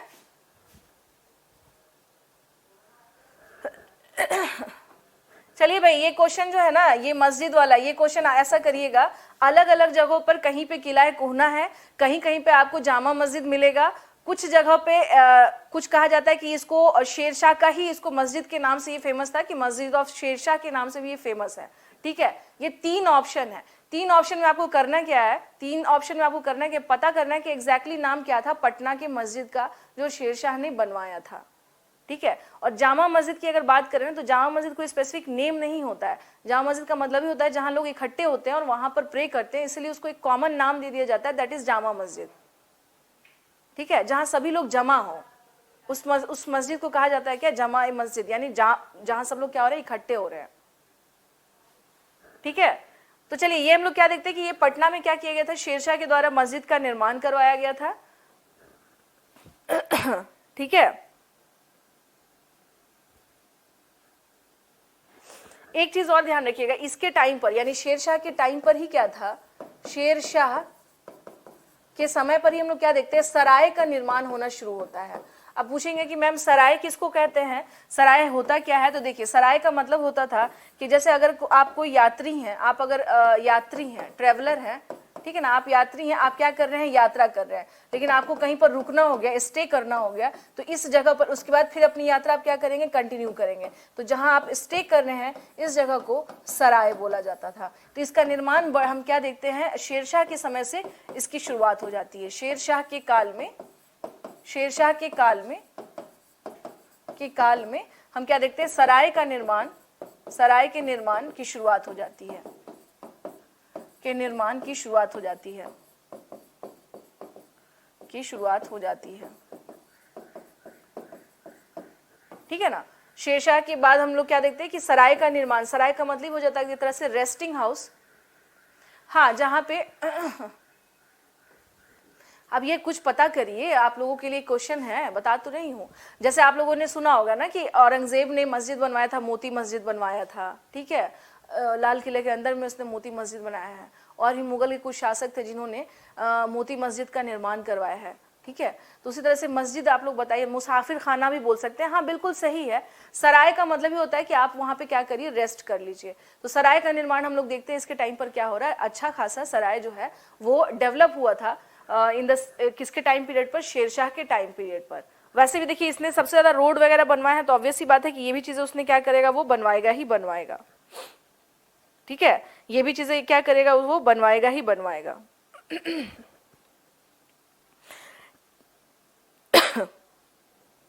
अब एक चीज बस ध्यान रखना, देखिए शेरशाह के कंटेक्स्ट में अगर हम लोग बात करें कि इसके समाप्ति के बाद, यानी जब शेरशाह का पीरियड जब खत्म हो जाता है, तो who was the successor of Sher Shah Suri, तो इसके बाद जो शासक आता है इसका नाम क्या था, इस्लाम शाह। यानी शेरशाह के बाद कौन सा शासक आता है, शेरशाह के बाद आता है, शेरशाह के पश्चात इस्लाम शाह।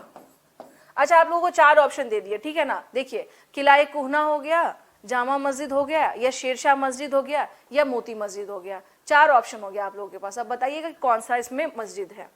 शेरशाह के पश्चात हम लोग क्या देखते हैं, इस्लाम शाह। कौन, इस्लाम शाह इसका उत्तराधिकारी बना, इस्लाम शाह इसका उत्तराधिकारी बना, उत्तराधिकारी बना। अच्छा एक चीज और मैं आप लोगों को बता दूं, जो भी बच्चे क्राउन पढ़ रहे हैं, आप सब लोग में से कितने लोग क्राउन पढ़ रहे हैं, ऑलमोस्ट लोग क्राउन तो पढ़ ही रहे होंगे मेरे ख्याल से। हाँ क्राउन आप लोग पढ़ रहे होंगे मुझे लग रहा है, हाँ ज्यादातर बच्चे पढ़ रहे होंगे। तो एक चीज आप सुन लीजिएगा, क्राउन अगर आप लोग देख रहे हैं, सारे लोग अगर जो लोग भी क्राउन पढ़ रहे हैं, ल्यूसेंट पढ़ रहे हैं, ठीक है, जो लोग भी देखिए क्राउन पढ़ रहे हैं ना, तो वो उसमें हद से ज्यादा चीजें दी हुई हैं जो आपके पीटी के पर्पज से नहीं, उतने रिलेवेंट नहीं है, उसकी रिलेवेंट इन से उतनी रिक्वायरमेंट नहीं है।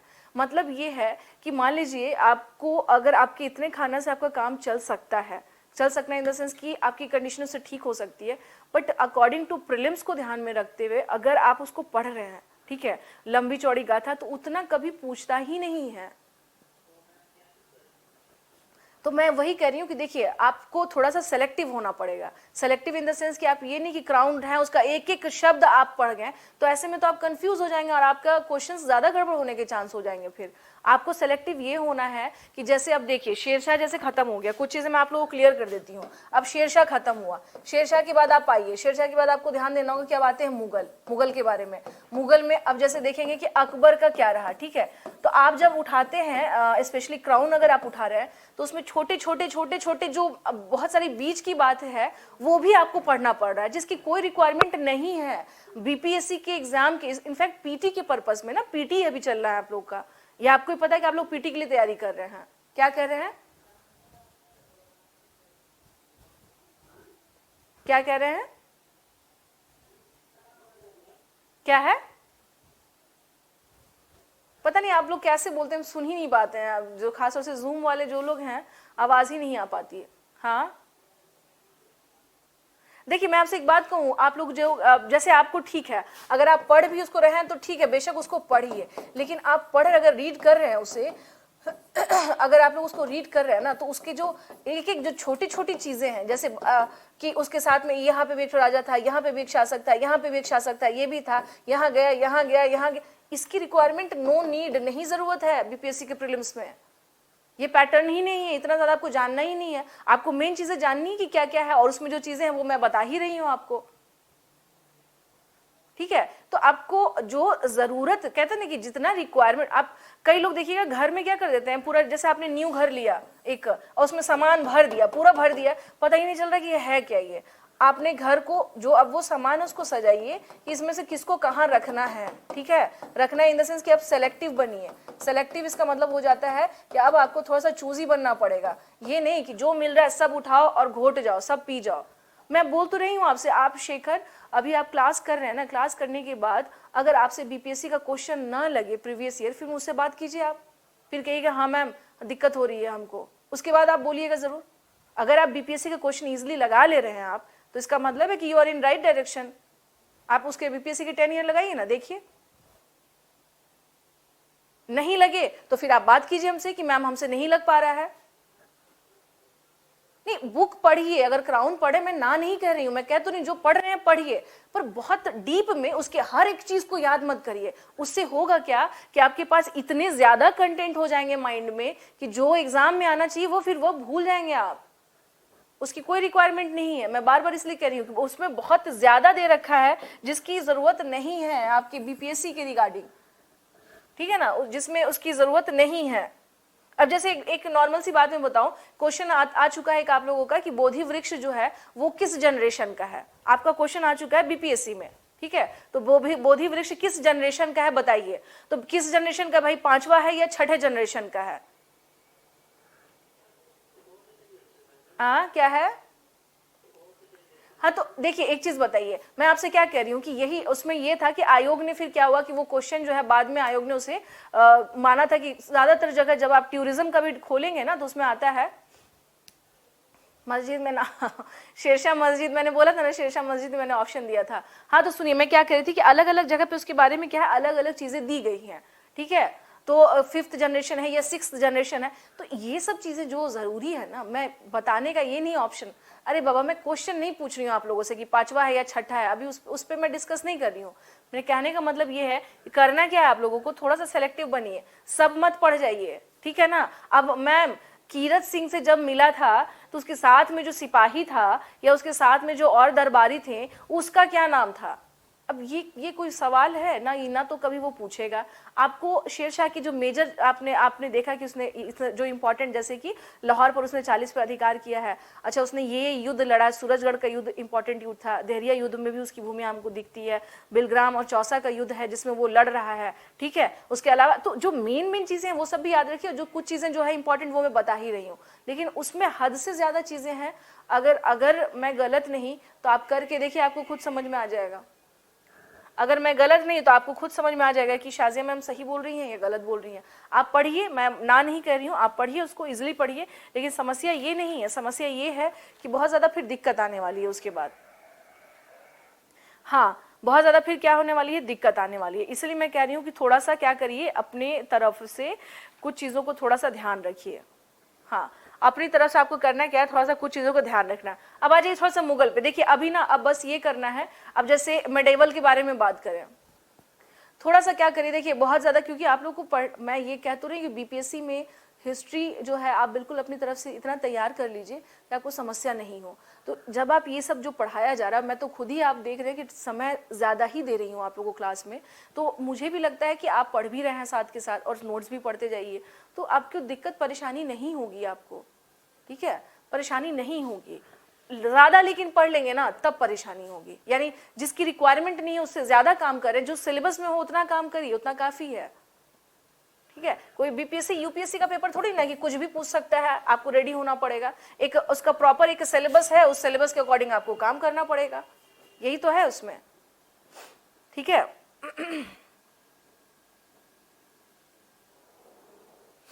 अब आ जाइए, शेरशाह के बाद हम लोग बात करते हैं। अब फटाफट हम लोग क्या करते हैं, आज थोड़ा सा तेजी करते हैं अब, ठीक है ना, शेरशाह की, क्योंकि नेक्स्ट क्लास मैंने आपसे क्या बताया कि हम लोग को मॉडर्न इंडिया ही लेके चलनी है। शेरशाह के बाद अगर हम लोग बात करें, हाँ जी, देखिए मैं हमारी सलाह आप लोगों को समझ में आई कि मैं क्या बोल रही हूँ? सहमत हैं आप लोग इस बात से? आप लोग तो पढ़ ही रहे हैं किताब, आप लोग खुद ही समझ रहे होंगे।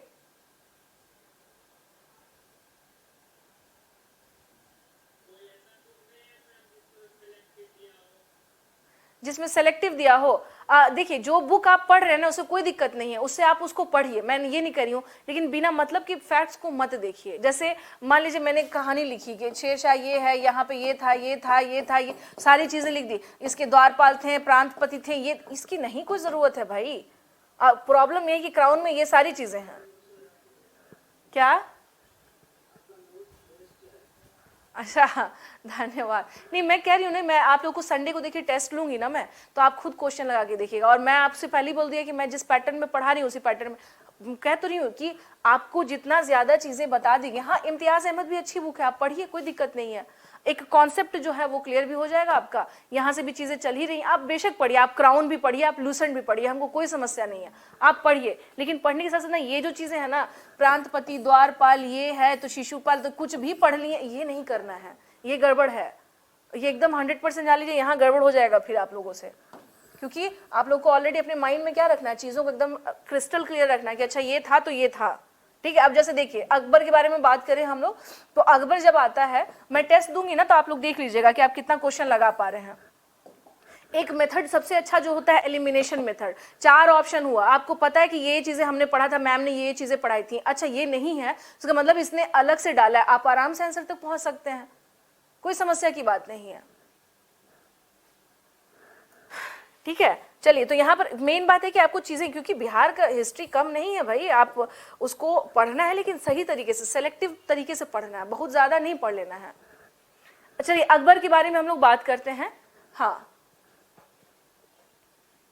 अकबर के बारे में हम लोग बात करें तो अकबर के बारे में बात करेंगे कि जब इसका टाइम पीरियड था, अकबर जब मुगल शासक बना, तो उस समय पे हम लोग क्या देखते हैं कि यहाँ पर कौन कौन थे। तो अब देखिए शेरशाह के बाद आ जाइए, ताज खा, कई जगह कर्रानी भी लिखा हुआ है, ठीक है ना। उसके बाद आ जाइए, ये 3 आपको इसके बाद दिखाई देंगे, आपको कौन उत्तराधिकारी उसके दिखाई देते हैं, सुलेमान खां, सुलेमान खां, ठीक है, करारानी, इनका भी नाम यही था। और इसके बाद एक है दाऊद खां, दाऊद खां, करारानी। मैं देखिए इसलिए मैं कह रही हूँ कि यहाँ पे जैसे मैंने आपको बता दिया यहाँ पे कि एक साथ तीनों मैंने बता दिया कि ये है करारानी। अब आएगा क्वेश्चन आपका कि अकबर के टाइम पे किससे संबंध खराब हो गए थे, या किससे अकबर के समय पर,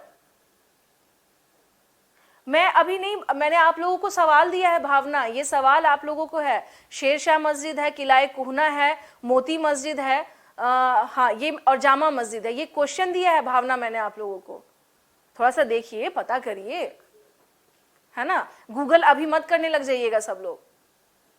सत्यम एनसीईआरटी की रिक्वायरमेंट नहीं है अभी बिहार में, अभी एनसीईआरटी नहीं, नॉर्मल सामान्य इतिहास के लिए बेशक पढ़िए, बट पीटी के पर्पज से भी थोड़ा सा उसकी रिक्वायरमेंट नहीं रहती है, ठीक है।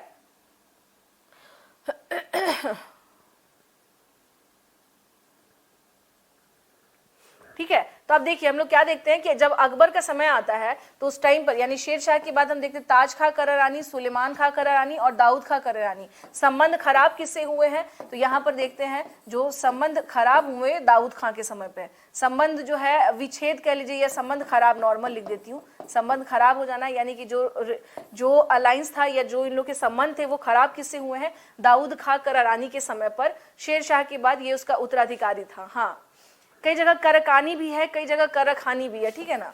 देखिए करकानी भी कई जगह मिलेगा, कई जगह करखानी भी मिल जाएगा आपको, बस ये इन लोगों का क्या था, टाइटल था। तो हम क्या देखते हैं कि इस टाइम पे, यानी संबंध किससे खराब हुए हैं, दाऊद खां के टाइम पे, किसके टाइम पर, दाऊद खान के टाइम पर। संबंध किसके टाइम पे खराब हो रहा है, अकबर के दाऊद खां के टाइम से। हाँ, सब लगे ढूंढने के लिए, अभी पहले क्लास तो कर लीजिए भाई। हाँ, अब देखिए इसमें से ध्यान रखना है कि अगर क्वेश्चन है कि शेरशाह के उत्तराधिकारियों में ऐसा कौन सा शासक था जिसने अपने क्षेत्र का विस्तार उड़ीसा तक किया था, तो यहाँ आ जाइए, सुलेमान खां की रानी। इसने क्या किया था, इसने अपने क्षेत्र का विस्तार, इसने अपने क्षेत्र का विस्तार कहां तक किया था, उड़ीसा तक, ठीक है ना, उड़ीसा तक किया था। इसने अपने क्षेत्र का विस्तार कहां तक किया था, उड़ीसा तक किया था। सुलेमान खान ने, किसने किया था, सुलेमान खान थे। ये थोड़ा सा ध्यान रखना है।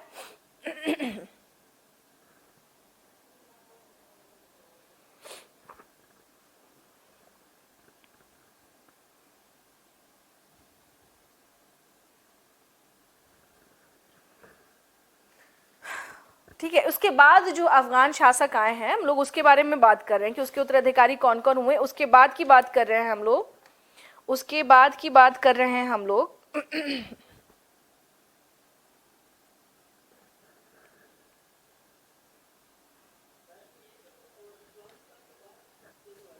हाँ हाँ, ये इस्लाम शाह के बाद वाले हैं सब, उसके बाद जो शासक आते हैं, ठीक है ना, ये उसके बाद के शासक हैं। और अगर पूछा जाएगा कि अकबर, जैसे अकबर, अब चलिए ना दिमाग में फिक्स कर लीजिए, अकबर, जहांगीर, शाहजहां और औरंगजेब, और फिर बिहार, ठीक है। तो उस टाइम पर यानी जब मुगल्स जब पूरी तरह से स्टैब्लिश्ड हो गए तब क्या यहाँ पर स्थिति थी वो देखना है। तो हम क्या देखते हैं कि दाऊद खां कररानी जो है इससे क्या रहा, इसका संबंध काफी खराब हो गया, जिसकी वजह से अकबर को 1500 कब, इसमें हम देखते हैं कि 1574 में कब ये कहाँ पर आता है, ये इसको फाइनली बिहार आना पड़ता है इसको सबक सिखाने के लिए, ठीक है ना। फाइनली इसको क्या करना पड़ता है, बिहार आना पड़ता है किसको सबक सिखाने के लिए। हाँ, 1574 में अकबर क्या करते हैं हम देखते हैं, बिहार आता है, ठीक है ना, बिहार आता है और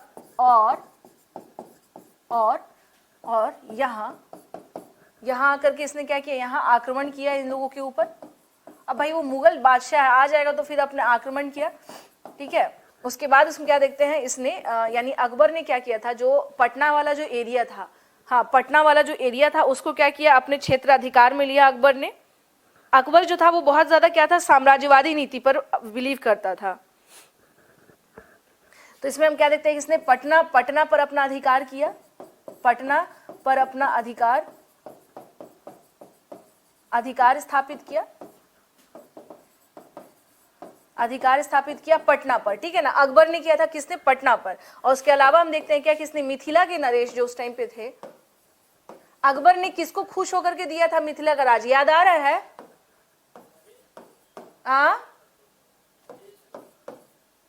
महेश सिंह थे या महेश ठाकुर थे? थोड़ा रिवीजन किया कीजिए आप सब, समझ गए ना। मैं बार बार कहती हूँ अगर सफलता पाना है तो रिवीजन एंड रिवीजन, ये मूल मंत्र है। महेश सिंह, कोई कह रहा है महेश नेपाली बोल दीजिए कुछ लोग, हाँ कि मैम बगल में नेपाल पड़ता तो महेश नेपाली नाम होगा इनका। मिथिला के नरेश को पराजित किया था, इसने को पराजित किया, ठीक है ना। तो अब देखिए जो मैंने आपको लिखवाया था ना अकबर के बारे में, हाँ जो मैंने अकबर के बारे में, भावना चेक करिएगा एक बार, मैंने महेश ठाकुर लिखवाया था, महेश सिंह नहीं लिखवाया था आपको, ठीक है।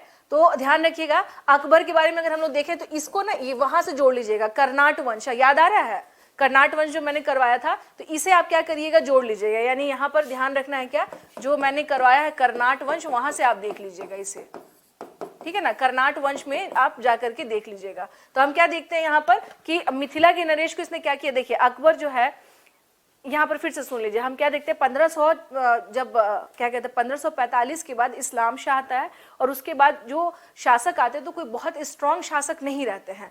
3 शासक ध्यान रखना, ताज खां, सुलेमान खां और दाऊद खां, जिसमें सुलेमान खान जो था उसने अपने क्षेत्र का विस्तार कहाँ तक किया, उड़ीसा तक किया, ठीक है ना, उड़ीसा तक किया। नेक्स्ट बात करेंगे दाऊद खां, तो दाऊद खान ने क्या किया था, इसके समय पर संबंध खराब हो गए किससे, अकबर के टाइम पे, क्योंकि इसने कोई बात नहीं माना था और बहुत आक्रमणकारी रवैया इसने अपना कर रखा था, जिसकी वजह से अकबर ने कहा कि अब मुझे जाना ही पड़ेगा अभियान करने, ताकि इनको सबक सिखाना होगा। जब अकबर पहुंचता है तो उसने पराजित भी किया, प्रॉपर पटना पर क्षेत्राधिकार भी किया, और मिथिला का जो नरेश था उसको भी हटाया। तो ये सारे काम अकबर 1574 में कर रहा होता है, ठीक है ना। ये सारे काम हम क्या देखते हैं कि अकबर क्या कर रहा है, 1574 ईस्वी में कर रहा होता है।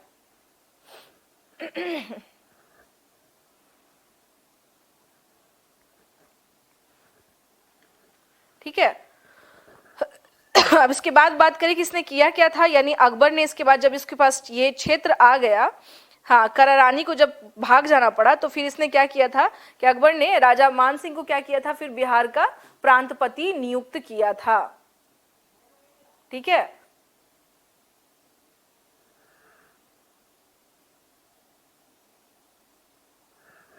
तो इस टाइम पे हम लोग क्या देखते हैं, यानी अकबर के टाइम पे ही हम लोग क्या देखते हैं, यहाँ आ जाइएगा, अकबर के समय पर ही हम लोग क्या देख रहे हैं, अकबर के टाइम पीरियड पे ही हम लोग क्या देख रहे हैं। देखिए यहाँ पे ध्यान रखना है कि जब ये वहां से हटा, हाँ जब ये वहां से हटा, यानी वहां से जब अकबर जब जीत गया सारा क्षेत्र, तो उसने यहाँ पे क्या किया था, मुजफ्फर खान तुर्बती को बिहार का सिपह सलाह नियुक्त किया था। इसने मुजफ्फर खां तुर्बती को बिहार का सिपह सलार, सिपह सलार का मतलब ही होता है सूबे, ठीक है ना, यानी सूबेदार नियुक्त किया था। जब ये वहां से हटा, नियुक्त किया था, ठीक ठीक है ना। एक चीज ध्यान रखिएगा, अकबर के टाइम पर क्वेश्चन आ जाए कि कितने सूबों में बटा हुआ था प्रांत, तो 12 सूबों में बटे हुए थे, 12 सूबे थे अकबर के समय पे। कितने थे? 12 सूबे थे, ये थोड़ा सा ध्यान रखिएगा। नेक्स्ट हम लोग देखते हैं इसमें क्या, और उसके बाद उसने क्या किया था यहीं पे, यानी इसके बाद जो ये 1574 की बात कर रहे हैं, तो इसने टोडरमल को, यहाँ पे टोडरमल को विशेष अधिकारी बनाया था। यहाँ का टोडरमल को इसने विशेष अधिकारी नियुक्त किया था, ठीक है ना। स्पेशल अधिकारी के तौर पर इसने क्या किया था? टोडरमल को नियुक्त किया था। किसने? अकबर ने, ठीक है। और फाइनली जो दाऊद खान था वो 1576 में क्या हुआ था? पराजित हुआ। दाऊद खान कब पराजित हुआ? 1576 ईस्वी में। कौन से क्षेत्र में? राजमहल। और राजमहल जो है अभी के समय में झारखंड का साहिबगंज वाला एरिया है, राजमहल के क्षेत्र में, जब अकबर ने अटैक किया था तो उस टाइम पर ये क्या हुआ था? दाऊद खान भाग गया था, पलायन कर गया था। उसके बाद में 1576 में फाइनली क्या होता है? ये पराजित हुआ, या इसकी इसे, हाँ। अच्छा, आप यहीं के रहने वाले हैं?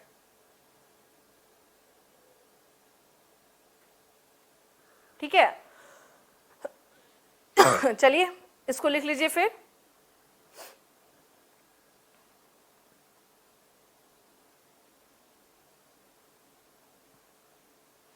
ठीक है, उसके बाद हम लोग क्या देखते हैं,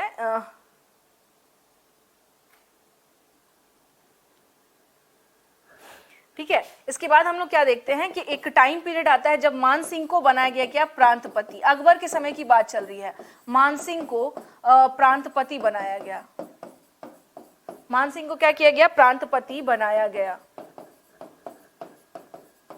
प्रांतपति बनाया गया। कब बनाया गया अगर बात किया जाए, हाँ, कब बनाया गया अगर बात की जाए तो 1587 से लेकर के 94 के बीच। ये कब का से टाइम पीरियड है? 1587 से लेकर के 94 के बीच। जो मान सिंह थे, ही बिकेम द प्रांतपति ऑफ अकबर एम्पायर, या अकबर के इसमें, हाँ, प्रांतपति बने थे, ठीक है। और इन्होंने क्या किया था? मुगल साम्राज्य को काफी ज्यादा क्या किया? सुदृढ़ता प्रदान की थी।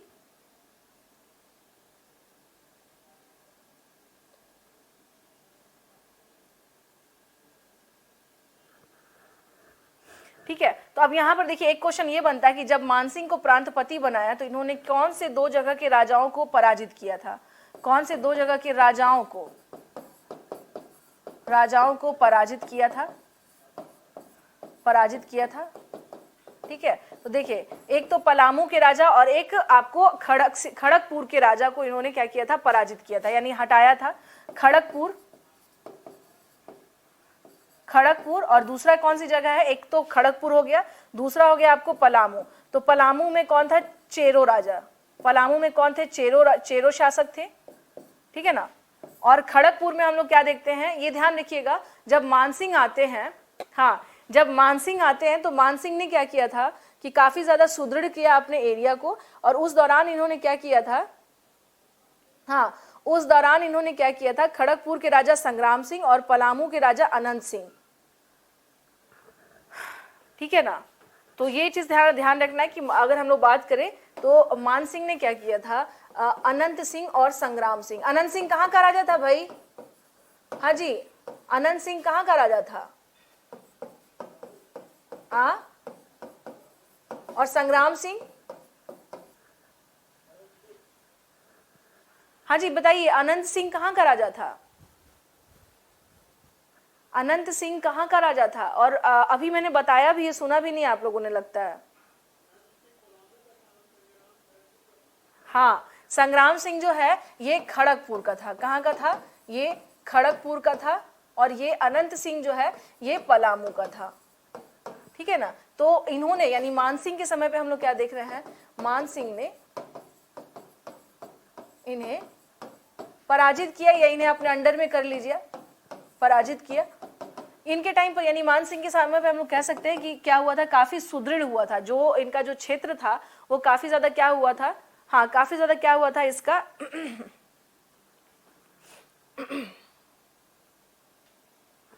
काफी ज्यादा हम लोग क्या देखते हैं कि ये जो है मानसिंह के टाइम पर, मानसिंह के समय पर,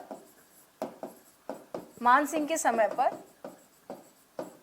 पर जो मतलब राज्य की स्थिति क्या हुई, काफी सुदृढ़ हुई, राज्य की स्थिति सुदृढ़ हुई। सुदृढ़ का मतलब हो जाता है स्ट्रांग हुई, ठीक है ना। राज्य की स्थिति क्या हुई थी, सुदृढ़ हुई थी, काफी ज्यादा क्या हुई थी, स्ट्रांग हुई थी, ठीक है।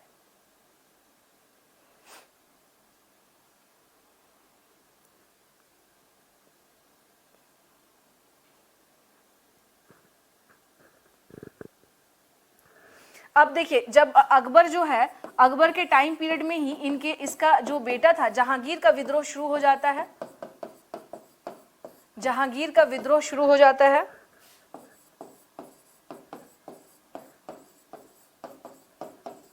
का विद्रोह शुरू हो जाता है, ठीक है ना। तो इस टाइम पर हम लोग देखते हैं क्या कि मिर्जा अजीज कोका, ध्यान रखिएगा, मिर्जा अजीज कोका,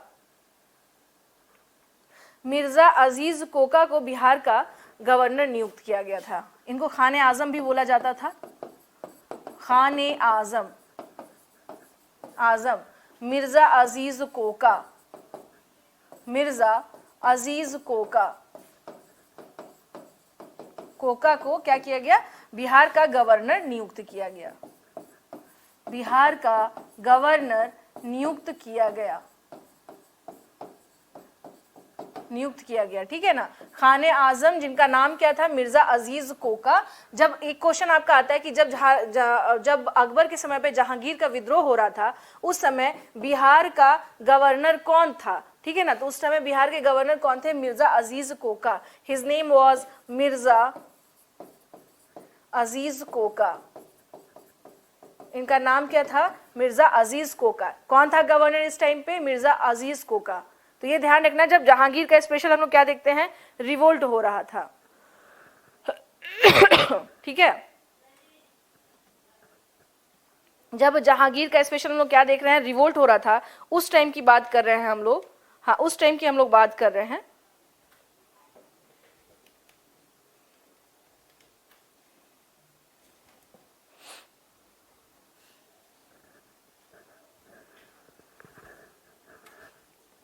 अब देखिए था क्या कि बाप और बेटे में बिल्कुल नहीं बन रहा है, तो मिर्जा अजीज कोका के बाद असद खान आते हैं, ध्यान रखिएगा।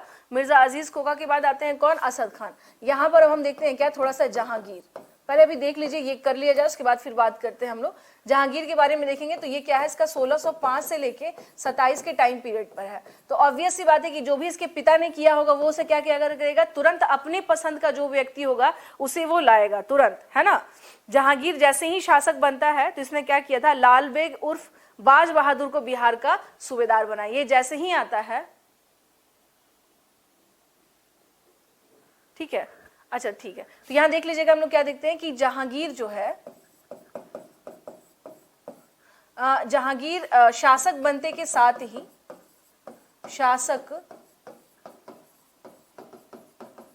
के साथ ही सबसे पहले इसने क्या किया, अपने पसंद का जो सूबेदार है वो लेकर के आया, ठीक है ना। तो अपने पसंद के सूबेदार में हम क्या देखते हैं कि ये कौन सा था, लाल बेग उर्फ बाज बहादुर, लाल बेग उर्फ बाज बहादुर। बाज बहादुर को बिहार का सूबेदार बनाया, कहां का, बिहार का सूबेदार बनाया इसने। अच्छा लिख लीजिए, अगर कुछ छूट गया है तो, हाँ जी लिख लीजिए। स्वाति,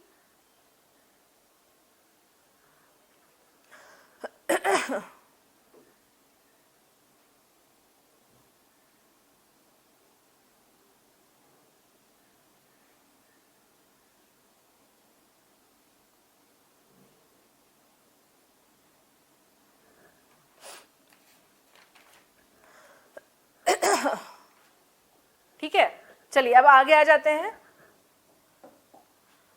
नहीं यहां था ना,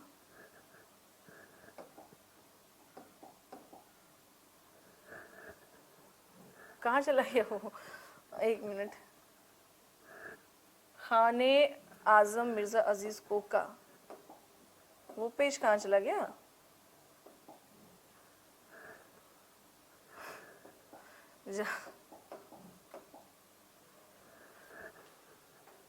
अकबर तो है, इसके बाद कहाँ गया ये 8वां पेज कहाँ गया?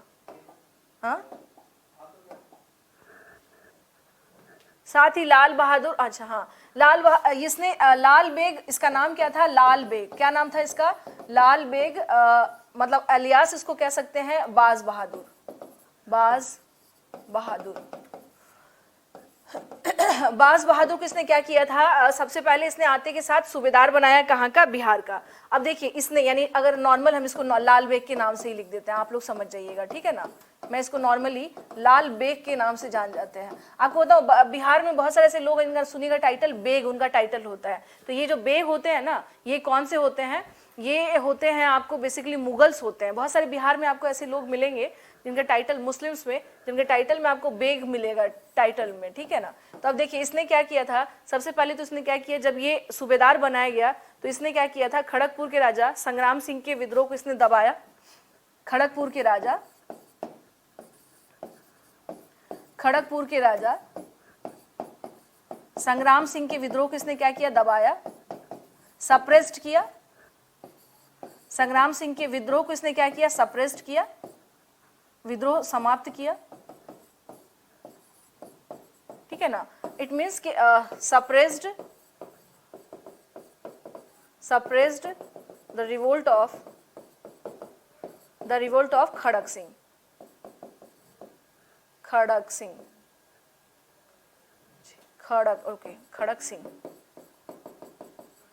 सिंह के रिवोल्ट को इसने क्या किया? सबसे पहले दबाया।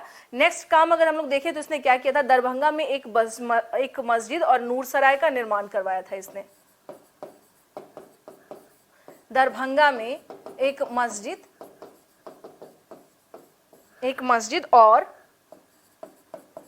और नूरसराय का निर्माण करवाया था इसने।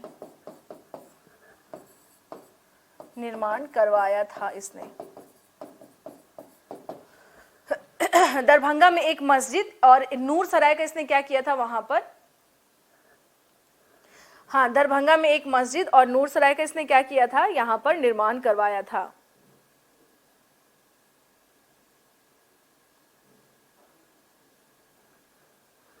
अब जैसे क्वेश्चन अगर आपका आ जाएगा कि नूरसराय जो है इसका निर्माण क्यों करवाया गया था, तो बंगाल से दिल्ली जाने के क्रम में जो हम लोग क्या देखते हैं यहाँ पे, मेहरून निसा के रुकने की व्यवस्था यहाँ पर की गई थी, इसी वजह से इसका नाम क्या था? नूरसराय, ठीक है ना? इसी वजह से इसका नाम क्या था? नूरसराय। और एक चीज और है, जो ये जो नूरसराय हम लोग बात कर रहे हैं, ये किससे संबंधित था? ये मेहरून निसा के लिए इंतजाम किया गया था। फिर से ध्यान लिख लीजिएगा। अच्छा, यहाँ नहीं मिल रहा है क्या खड़ग सिंह? ओ, रुक जाइए। हाँ हाँ बोलिए।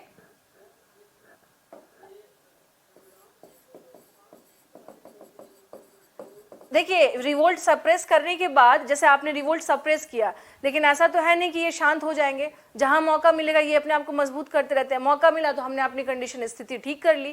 क्योंकि लास्ट में अकबर आप क्या देखते हैं कि वो खुद ही अपने बेटे के साथ विवाद में उलझ जाता है। यानी अगर आपका ध्यान थोड़ा सा भी डाइवर्जन अगर होगा तो जो भी इस तरह की शक्तियां थी वो क्या होती थी उस टाइम पर? क्षेत्रीय जो शासक होते थे, जब उन्हें पता हो जाता था कि मेन शासक जो है वो बहुत ज्यादा अगर अभी किसी काम में उलझा हुआ है या इन्वॉल्व है, तो वो तुरंत क्या हो जाते थे? मर्ज कर जाते थे, या फिर इमर्ज हो जाते थे, या फिर से उभर जाते थे ये, ठीक है? तो समाप्त नहीं होते थे। इसको आप ये नहीं कह सकते कि वो खत्म हो गए, उनको मार दिया गया, उनके इस विद्रोह को रोक दिया गया, दबा दिया गया। लेकिन अब जैसे चिंगारी को आप दबा दें, तो आप सुनते हैं जब कहीं पे आग लगती है तो लोग रात भर बैठकर देखते हैं कि क्या पता फिर से कहीं ना चिंगारी भड़क जाए। ऐसा होता है या नहीं होता है?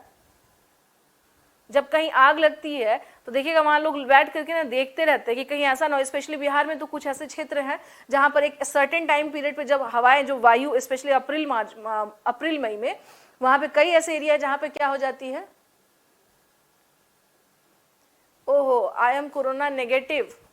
तो बहुत अच्छी बात है केशव, बहुत अच्छी बात है। आप स्वस्थ रहिए, ईश्वर से यही कामना है कि आप बिल्कुल स्वस्थ रहें, अच्छे रहें। नेगेटिव है तो फिर चक्कर क्यों काट रहे हैं? तो फिर इत्मीनान से घर पर रहिए, और क्या। और हॉस्पिटल तो भूल के जाइए भी मत। अभी जो स्थिति है जैसी, वहां जाने के बाद और बीमार ही पड़ जा रहा है इंसान।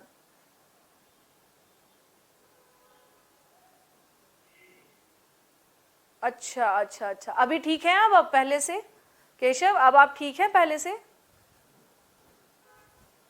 हाँ, बिल्कुल ध्यान रखिए और बिल्कुल स्वस्थ रहिए, है ना, स्वस्थ रहिए। और चूंकि इतना थोड़ा पोल्यूशन वगैरह भी बढ़ रहा है तो बिल्कुल मास्क वगैरह लगा के रखिए, समटाइम ब्रीदिंग प्रॉब्लम उसकी वजह से भी हो रही है। अच्छा, हॉस्पिटल में सही पता चला, नहीं ठीक है, हॉस्पिटल अगर जा भी रहे हैं तो बिल्कुल केयर के साथ जाइए, मतलब ऑक्सीजन, सॉरी, सैनिटाइजर, मास्क, और अगर वहां से आ रहे हैं तो तुरंत नहा लीजिए, क्योंकि थोड़ा सा भी क्या इन्फेक्शन का डर हर जगह पे है। चलिए इसको लिख लिया आप लोगों ने। तो दरभंगा में इसने नूर सराय मस्जिद, नूर सराय का निर्माण क्यों करवाया था कि नूर जो मेहरुन्निसा थी तो वो बंगाल से दिल्ली जाने के क्रम में उसके रुकने के लिए यहाँ पर क्या किया गया था, इंतजामात किया गया था। ठीक है, इंतजामात किया गया था। अच्छा एक बात बताइए, नूरजहां किसका नाम था? बताइए जरा आप लोग, बहुत सामान्य सा क्वेश्चन मैंने पूछा है, नूरजहां किसका नाम था? आ मेहरुन्निसा को ही, अच्छा मेहरुन्निसा को ही नूरजहां बोल, शाहजहां की वाइफ का नाम है। शाहजहां कहां से आ गया भाई? मेहरुन, सुनिए, नूरजहां जो है ना, नाम नहीं था उसका, एक्चुअल नाम था मेहरुन्निसा। नूरजहां जहांगीर ने टाइटल दिया था जब फर्स्ट बार, चूंकि जो नूरजहां थी वो ऑलरेडी मैरिड थी, आप लोगों को पता होगा, वो विडो थी। तो जब फंक्शन कहीं पे हो रहा था, जब हरम जो होता था मुगल्स के, तो उसमें फर्स्ट बार जब जहांगीर ने उसे देखा तब उसने कहा कि इसको देखने के साथ ऐसा लग रहा है कि पूरी जगह पे क्या है, नूर फैला हुआ है, रोशनी ही रोशनी है, इसलिए उसने टाइटल दिया था खुश होकर के नूरजहां, जिसको देखने से क्या हो जाए, जिससे कैसे जहान में नूर हो, यानी रोशनी हो, लाइट हो, या अच्छा सा जो सुखद सुखद अनुभूति की जिसको बात कहते हैं, तो वही टाइटल दिया था जहांगीर ने। ठीक है, चलिए हम लोग नेक्स्ट आते हैं इस पे। तो ये रहा, इसके बाद अगर हम लोग बात करें कि ये जो लाल बेग है इसको जहांगीर ने कौन सा टाइटल दिया था? इसको जहांगीर ने, ध्यान दीजिएगा, जहांगीर ने इसे कुली खान की उपाधि दी थी। किसे? लाल बेग को। लाल बेग को जहांगीर ने कुली खान की उपाधि दी थी।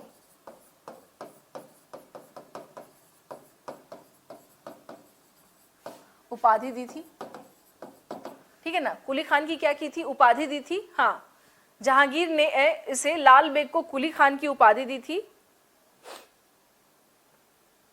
अब देखिए इसके बाद अगर हम लोग बात करें, जैसे अब बात करें कि लाल बेग के बाद कौन आता है, तो इस्लाम, ये है क्या ना, ये पूछेगा नहीं, इस्लाम खान वगैरह के बारे में ज्यादा बहुत पूछना उछना है नहीं कि इसके बाद कौन बना था, इस्लाम खान। इस्लाम खान ये भी कोई बहुत इंपॉर्टेंट नहीं है, ठीक है ना, अकॉर्डिंग टू मी। अगर आप मुझसे पूछिएगा कि मैम ये इंपॉर्टेंट है, नहीं। इसके बाद अफजल खान जो है, ये चूंकि अफजल खान, ये ध्यान रखिएगा, इसके बाद कौन बनता है, अफजल खान। इसके टाइम पर क्या होता है, अफजल खान की अगर बात करें, वो बिल्कुल शॉर्ट लिटिल पीरियड के लिए था। तो अफजल खान की अगर बात करें तो 1608 में हम क्या देखते हैं इसे, सॉरी 1608 में से क्या बनाया गया, बिहार का सूबेदार बनाया गया 1608 में। और इसने एक फकीर के द्वारा विद्रोह किया गया था, जिसे इसने क्या किया था, सप्रेस कर दिया था, ठीक है ना। एक फकीर था, कुतुब नाम का एक व्यक्ति था, कुतुब नाम के एक फकीर, कुतुब नाम के एक फकीर के द्वारा किए गए विद्रोह को इसने सप्रेस किया था, के द्वारा किए गए विद्रोह को इसने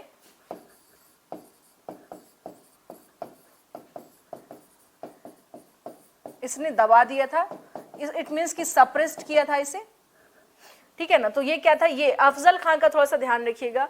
इसके टाइम पर कुतुब नाम का एक फकीर रहता है जिसने रिवोल्ट किया था। उस रिवोल्ट को किसने समाप्त किया था, तो ये सूबेदार, इसका नाम क्या था, इसका नाम था अफजल खान। अफजल खान ने क्या किया था, ही सप्रेस्ड, इसने सप्रेस्ड किया था क्या, फकीर नाम के एक व्यक्ति, जो फकीर विद्रोह भी इसको कह सकते हैं उस टाइम पे, इसने ही किया था, इसके नाम से ये विद्रोह जाना जाता है।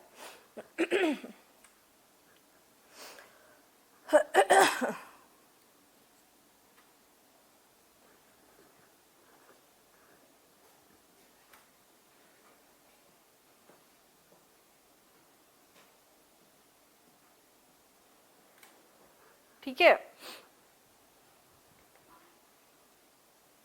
अब चूंकि देखिए नूरजहां जो थी, ध्यान रखिएगा, जहांगीर के टाइम पर एक बहुत ही बड़ा गैंग जो था काम कर रहा था। अब वो गैंग कौन सा था पूछिएगा, किसका उपाधि? कुली खान नाम उसको दिया था, कुली खान का टाइटल दिया गया था सत्यम उसे। अच्छा, उपाधि अपने मेहरुन निसा के बारे में बोल रहे हैं, ओके ओके ओके, अच्छा ठीक है।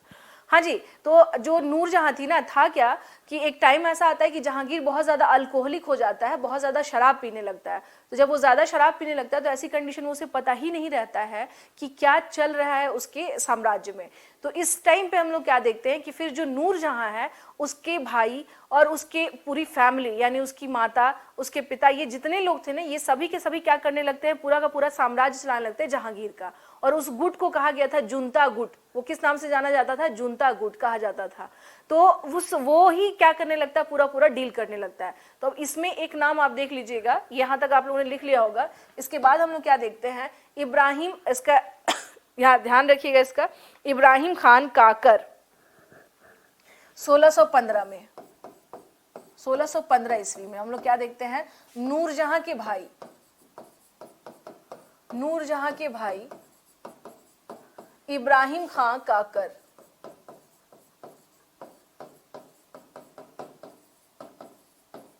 काकर को बिहार का सूबेदार बनाया गया। कहाँ का?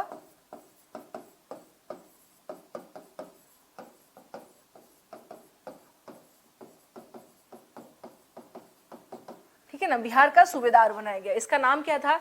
इब्राहिम खां काकर। जो मैंने अभी बताया कि नूरजहां के टाइम पर क्या चलने लगता है, गुट चलने लगता है उस टाइम पे।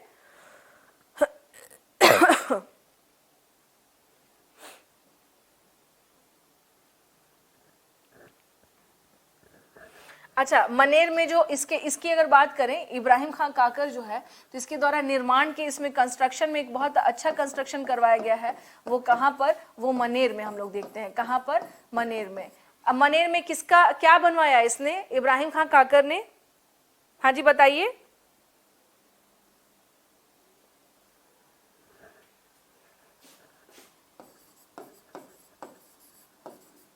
मखदूम शाह दौलत का मकबरा का निर्माण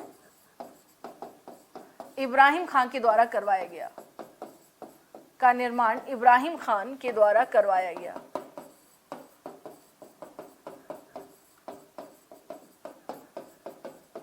बहुत अच्छा, ये इंडो इस्लामिक का क्या एक बहुत बढ़िया एग्जाम्पल है ये। मजार।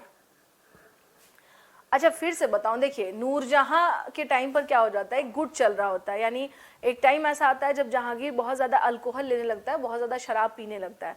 तो वैसे कंडीशन में क्या होता है कि जहां जो नूरजहां थी, उसकी वाइफ, वो पूरा की पूरी सत्ता जो है उसी के द्वारा चलाई जाने लगती है। और उसका एक गैंग काम कर रहा होता है जिसको गुट बोला जाता है। उस गुट में कौन थे? उस गुट में नूरजहां थी, नूरजहां के भाई थे, उसके पिता थे, उसकी माता थी, ये सभी लोग उसमें आते थे। तो उसे जुनता गुट कहा जाता था। अब ऑब्वियस सी बात है, जब गुट मिल गया और बन चुका है, और तो इसके जो भी लोग होंगे उनको बढ़िया बढ़िया जगह दे दिया जाएगा, यानी अच्छे अच्छे जगह उनको दे दिया जाएगा। तो ऐसे में हम देखते हैं बिहार का नया सूबेदार जो है इब्राहिम खान काकर, जो कि नूरजहां का भाई था, उसे बना दिया गया। ठीक है, तो इसने का जो कंस्ट्रक्शन में एक काम है वो क्या है कि इसने मखदूम शाह दौलत के मकबरा का निर्माण करवाया है। किसने? इब्राहिम खान काकर ने।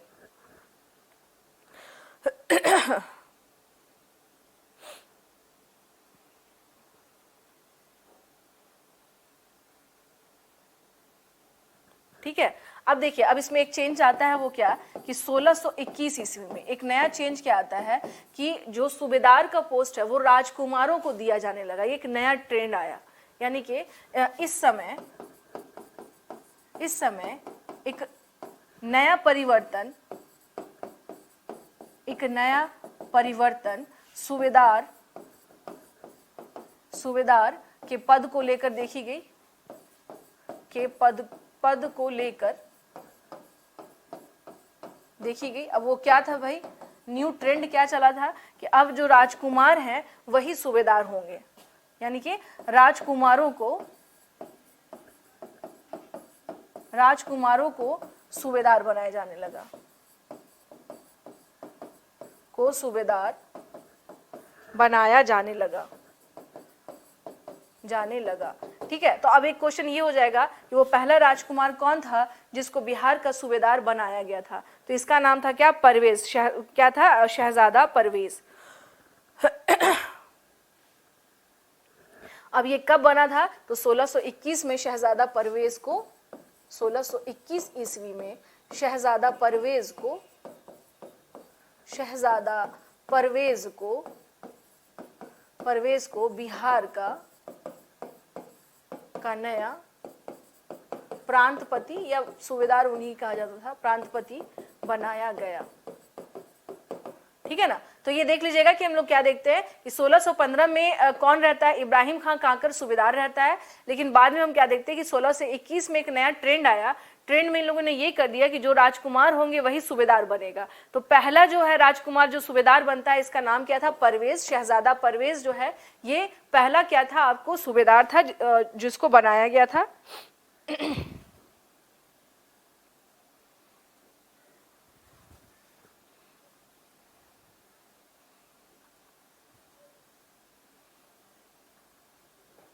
ठीक है, लेकिन अब समस्या ये थी कि एक शहजादा खुर्रम था। खुर्रम कौन था भाई? तो खुर्रम था शाहजहां। ध्यान रखिएगा, क्योंकि हम लोग क्या देखते हैं अकबर के काल से एक न्यू ट्रेंड जो पैटर्न जो बदला वो ये था कि बाप बेटों का विद्रोह शुरू हो जाता है। जैसे अकबर के टाइम पे जहांगीर करता है, जहांगीर के टाइम पे शाहजहां रिवोल्ट करता है। तो उसी तरह से हम क्या देखते हैं कि जहांगीर इस टाइम पीरियड पे, यानी इस समय पर इसका ही बेटा, जिसका क्या नाम था? इसके बेटे का नाम था शहजादा खुर्रम।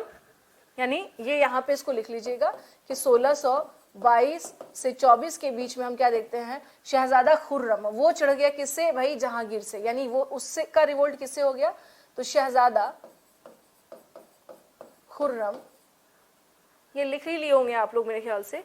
तो यहाँ पर आ जाइए। अब हम क्या देखते हैं? जहांगीर के बेटे, जहांगीर के बेटे शहजादा खुर्रम ने इसके खिलाफ विद्रोह किया,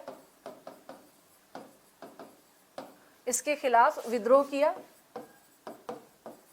किया। अब उस विद्रोह की परिणति क्या हुई? उस विद्रोह की परिणति ये हुई कि हम क्या देखते हैं कि शहजादा खुर्रम ने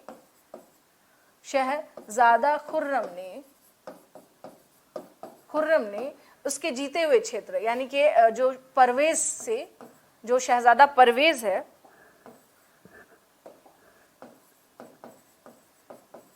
शहजादा परवेज से 1622 से 24 के बीच में बिहार का क्षेत्र ले लिया, यानी छीन लिया, इसे समझ लीजिएगा, से ले लिया। 1622 और 24 के बीच में इसने क्या किया था? शहजादा जो खुर्रम है, ये जो खुर्रम है यही शाहजहां था। ये क्या था? शाहजहां था। क्योंकि ये बात कब की हो रही है? 1624 के आसपास में। तो इस समय पर जहांगीर की स्थिति और ज्यादा क्या हो चुकी थी? खराब हो चुकी थी। बहुत ज्यादा ड्रिंक करने लगा था। इसे खुद नहीं पता रहता था कि इसकी क्या स्थिति चल रही है। तो ऐसे में हम क्या देखते हैं? इसके बेटे ने ही क्या किया? विद्रोह कर दिया। और जब विद्रोह किया तो शहजादा जो परवेज को जो क्षेत्र मिला हुआ था बिहार का, सबसे पहले क्या किया उसने? वो क्षेत्र उससे छीन लिए। ठीक है ना, उससे ले लिए। तो इस प्रकार से हम क्या देखते हैं कि जहांगीर के समय पे, यानी उसके जब उसका लास्ट टाइम पीरियड हो रहा होता है, तो उस टाइम पर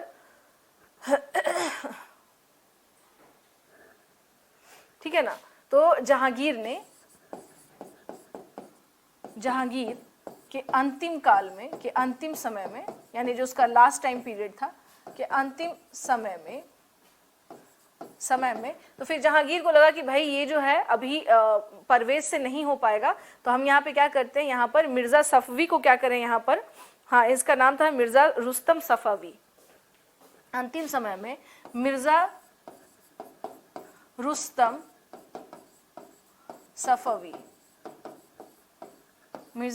सफवी को बिहार का सूबेदार नियुक्त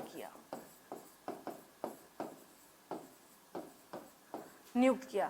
अब यहाँ पर बात करेंगे इसको कब नियुक्त किया था, तो चूंकि जहांगीर का अंतिम समय कब है 1627 में, तो हम क्या देखते हैं इसको कब ये डिप्यूट कर रहा है, यानी कि 1626 और 27। मिर्जा ये जो है तो मान के चलिए कि 1624 में से ये क्षेत्र छीनता है, तो 24 से लेकर के 27 के बीच में आ जाइए, तो ये टाइम पीरियड किसका है, मिर्जा रुस्तम सफावी। तो इस प्रकार से अगर क्वेश्चन आपका ये आ जाए कि जहांगीर के टाइम पर अंतिम सूबेदार बिहार का कौन था, तो बिहार का अंतिम सूबेदार मिर्जा रुस्तम सफावी थे। हालांकि एक दो लोग और बाद में आते हैं, बट वो उसके बाद आते हैं। जहांगीर के रहते भर में कौन हम लोग देख रहे हैं, मिर्जा रुस्तम सफावी। ये बिहार का क्या था, ये अंतिम सूबेदार था, ठीक है ना, ये अंतिम सूबेदार था।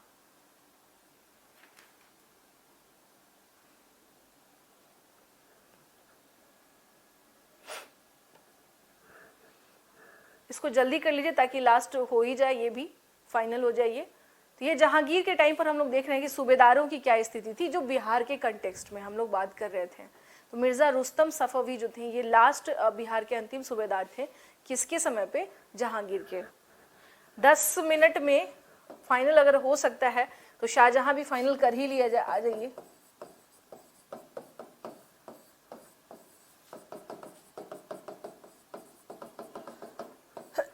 हम लोग शाहजहां के बारे में बात करेंगे तो इसके समय पे सूबेदार की बात करें, यानी ये जब शासक बना तो इसने सूबेदार किसको बनाया, कहाँ का, बिहार का। सबसे पहले तो बात हो रही है कि बिहार का सूबेदार इसने किसको बनाया था, ठीक है। तो अब देखिए इसने क्या किया था, सबसे पहले अगर हम लोग बात करें, जैसे ही शाहजहां आता है तो इसने अब्दुल्ला का बहादुर फिरोज जंग को, इसने अब्दुल्ला खां बहादुर फिरोज जंग को बहादुर फिरोज जंग को बिहार का सूबेदार बनाया,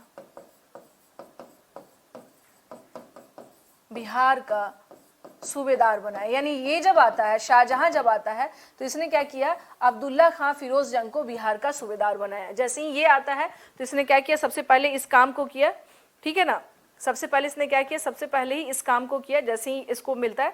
और ये बात करेंगे कि इसने कब बनाया था, तो इसने बनाया था 1632 ईस्वी में, 1632 ईस्वी में।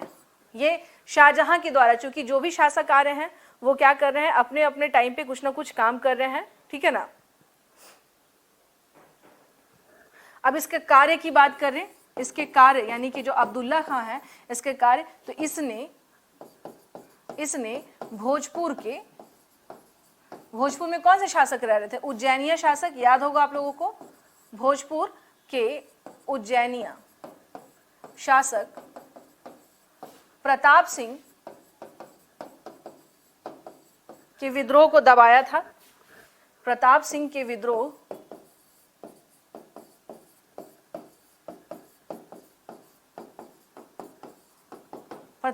विद्रोह को इसने क्या किया था, दबा दिया था। ये अब्दुल्ला खां का कार्य है जो अब्दुल्ला खां ने किया था। राजा प्रताप जो है उसके विद्रोह को इसने क्या किया था, दबाया था। और साथ में इस क्षेत्र को क्या किया, मुगलों में मिला लिया था। इस क्षेत्र को मुगलों के अधीन किया, मुगलों के अधीन कर दिया, ठीक है। अब्दुल्ला खां को इसने क्या किया था, वो बनाया था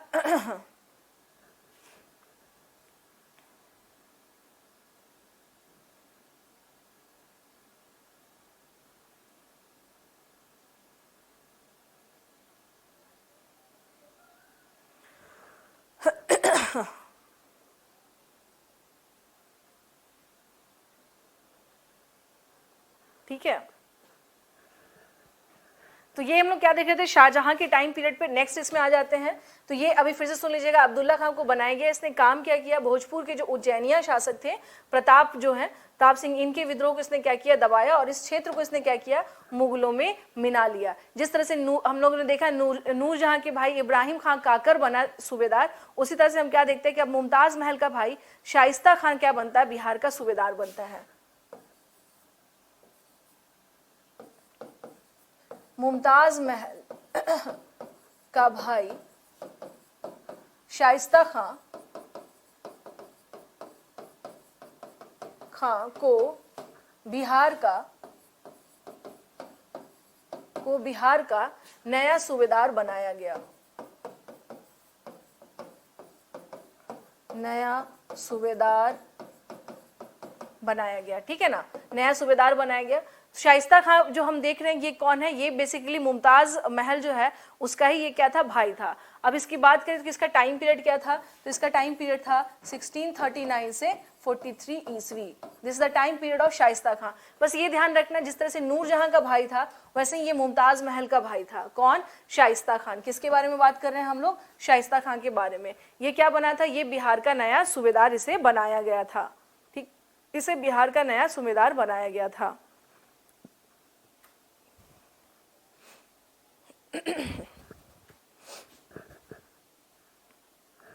अब इसके बाद यानी जब शाइस्ता खान आता है तो इसके बाद यानी शाइस्ता खां के बाद अगर हम लोग बात करें, शाइस्ता खां के बाद भी हम देखते हैं क्या, 3 सूबेदार यहाँ के बनते हैं बिहार के।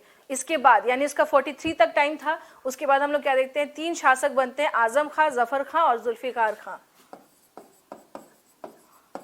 आजम खां, जफर खां और जुल्फिकार खां। हाँ, इसके बाद जो है यानी हिरार्की में इसके बाद जो है ये लोग आते हैं, आजम खां, ठीक है ना, आजम खां, जफर खां और जुल्फिकार खां। ये भी क्या बने थे, सूबेदार बने थे। लेकिन बाद में हम क्या देखते हैं कि शाहजहां का एक बेटा था दारा, आप लोगों ने नाम सुना होगा उसके बारे में। दारा के कहने पर फिर लास्ट में क्या किया गया था, अलीवर्दी खां को बिहार का सूबेदार 1657 में नियुक्त किया गया। शाहजहां के पुत्र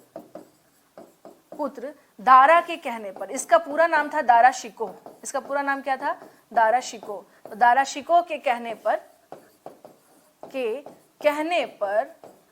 1657 ईस्वी में हम लोग क्या देखते हैं, किसे बनाया गया नया सूबेदार, बिहार का नया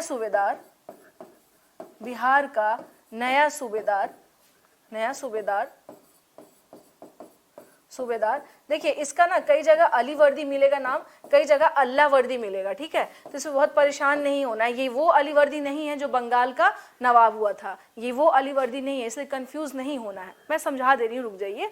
सूबेदार अलीवर्दी खां, और कई जगह हम लोग क्या देखते हैं, अल्लावर्दी भी इसका नाम आपको मिलेगा, तो परेशान नहीं होना है, दोनों सेम ही है।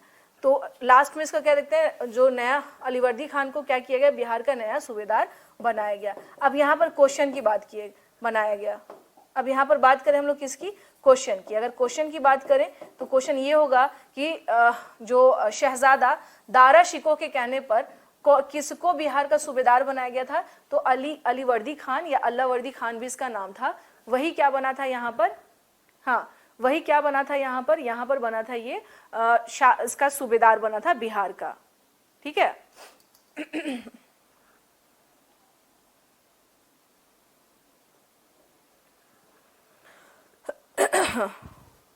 ठीक है, तो ये चीज हम लोग को क्या करना, थोड़ा सा ध्यान रखना है।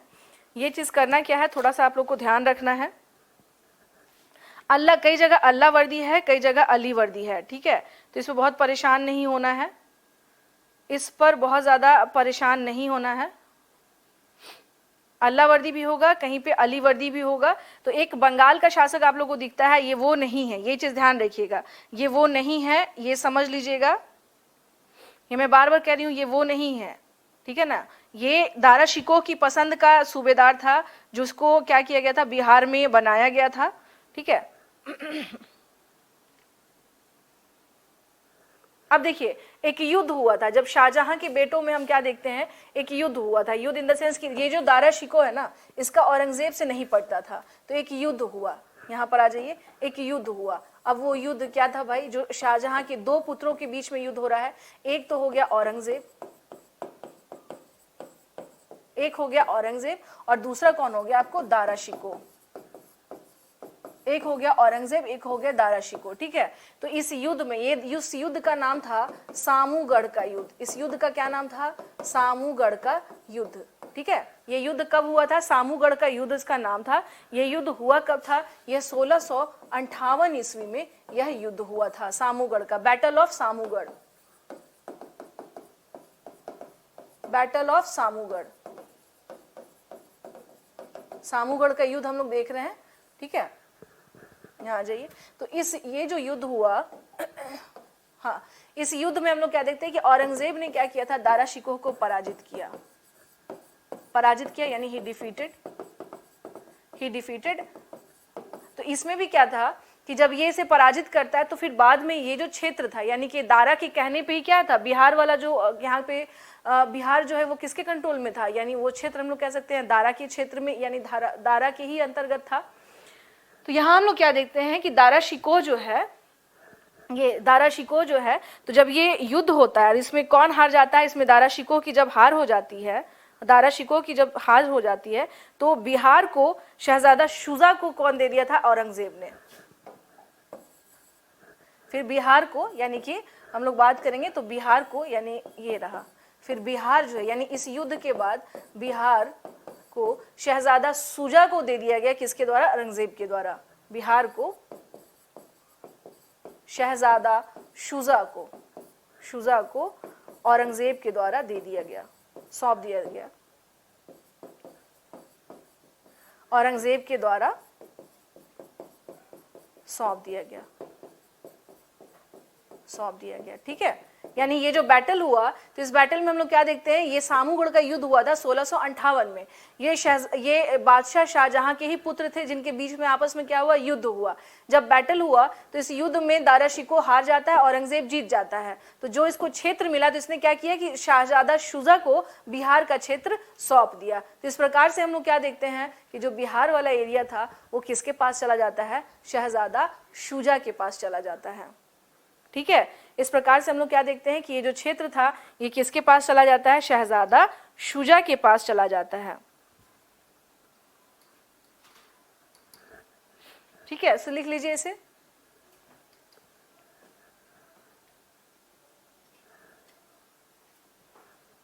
ठीक है, अगर इसमें समझना, देखिए इसको बस ये समझिएगा कि जब शाहजहां आता है तो हम क्या बता रहे हैं आपको कि यहाँ पे इस टाइम पे भाइयों के बीच कॉन्फ्लिक्ट चल रहा होता है। भाई में स्पेशली हम क्या देखते हैं, दारा शिकोह वर्सेस औरंगजेब वाला कंडीशन हम लोग को दिखाई देता है, ठीक है। तो इसमें हम लोग क्या देखते हैं कि जब मुमताज महल का जो भाई था शाइस्ता खां को बनाया गया क्या, नया सूबेदार, और उसके बाद हम देखते हैं 3 नए सूबेदार और दिखते हैं हम लोगों को। वो 3 नए सूबेदार कौन थे, आजम खां, जफर खां और जुल्फिकार खां, ठीक है। इसके बाद अगर हम लोग बात करें तो दारा शिकोह ने शाहजहां को मना के क्या किया, अली वर्दी खां को वहां का सूबेदार नियुक्त किया। तो इसका मतलब ये है कि दारा का पर्सनल इंटरेस्ट भी था कहां पर, आपको बिहार में, यानी वो चाहता था बिहार का क्षेत्र उसके अंतर्गत रहे।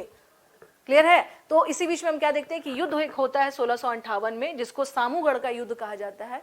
ये युद्ध हुआ था औरंगजेब वर्सेस दारा शिकोह, और इस युद्ध में जीत किसकी हुई थी, इस युद्ध में जीत हुई थी औरंगजेब की, दारा शिकोह की हार हुई थी। इसके बाद ये क्षेत्र किसको दे दिया गया, इसके बाद ये क्षेत्र चला गया शहजादा शुजा को।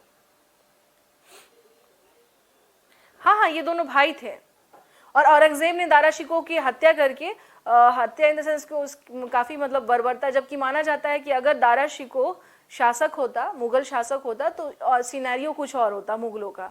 काफी पढ़ा लिखा, काफी समझदार था, ठीक है, और बहुत जानकार और इंटेलेक्चुअल था ये, बहुत जानकार और इंटेलेक्चुअल था ये, है ना। तो दारा शिकोह के बारे में अगर बात करें तो आप लोगों ने पता नहीं दिल्ली में सुना है कि नहीं सुना, एक जगह है शाहदरा, नाम सुना है आप लोगों ने, दिल्ली में शाहदरा सुना है। तो ये जो शाहदरा है ना, ये शाहदारा के नाम पर ही है, शाहदारा, जिसको हम लोग तेजी में बोल जाते हैं शाहदरा, ठीक है। तो दारा शिकोह को शाहदारा भी बोला जाता था, और माना जाता है कि जब औरंगजेब ने इसकी हत्या की थी तो काफी ज्यादा क्या हुआ था, फिर मतलब उसके पूरे गर्दन को उसने चांदनी चौक के क्षेत्र में क्या किया था, पूरे जगह घुमाया था। तो ये था कि, और इसने दारा शिकोह ने बिहार में पटना में रह के इसने बहुत सारे क्या किए थे, कुछ एजुकेशन भी लिया था, अरबी, फारसी, इन सब का बहुत बड़ा क्या था, ये विद्वान था और ज्ञाता था, काफी नॉलेज रखता था। तो काफी पढ़ा लिखा, शाहजहां के पुत्रों में सबसे, और शाहजहां की भी इनफैक्ट पसंद यही थी, दारा शिकोह ही था कि मेरे बाद यही बने शासक, ठीक है।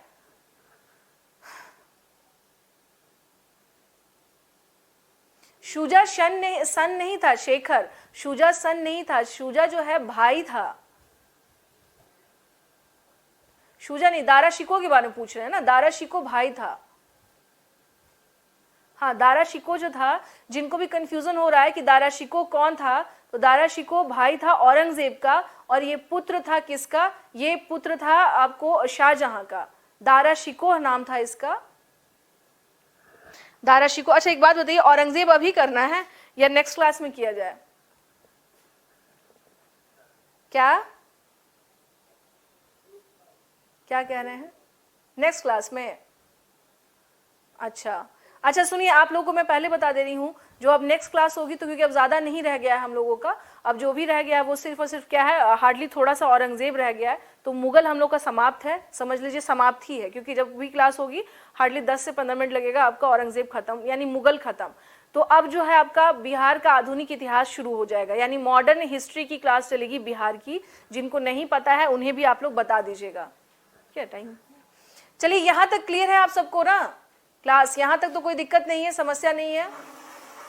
बाकी कोई इशू होगा या कहीं कोई समस्या आएगी तो नेक्स्ट क्लास में हम लोग क्या करेंगे, डिस्कस कर लेंगे। अगर किसी को कहीं समस्या आ रही होगी, कुछ अगर चीज़ें नहीं क्लियर हुई होंगी, तो हम लोग नेक्स्ट क्लास में बात कर लेंगे इस पर। यहाँ तक ठीक है ना? तो ये बेसिकली क्या था, हम लोग पढ़ रहे थे मुगल्स के बारे में, मुगल्स के टाइम पे बिहार की क्या कंडीशन थी, हमने उसके बारे में पढ़ा है। चलिए फिर मिलते हैं तब तक के लिए नेक्स्ट क्लास में, तब तक ध्यान रखें, है ना? ओके जी, पढ़िए अच्छे से। ओके।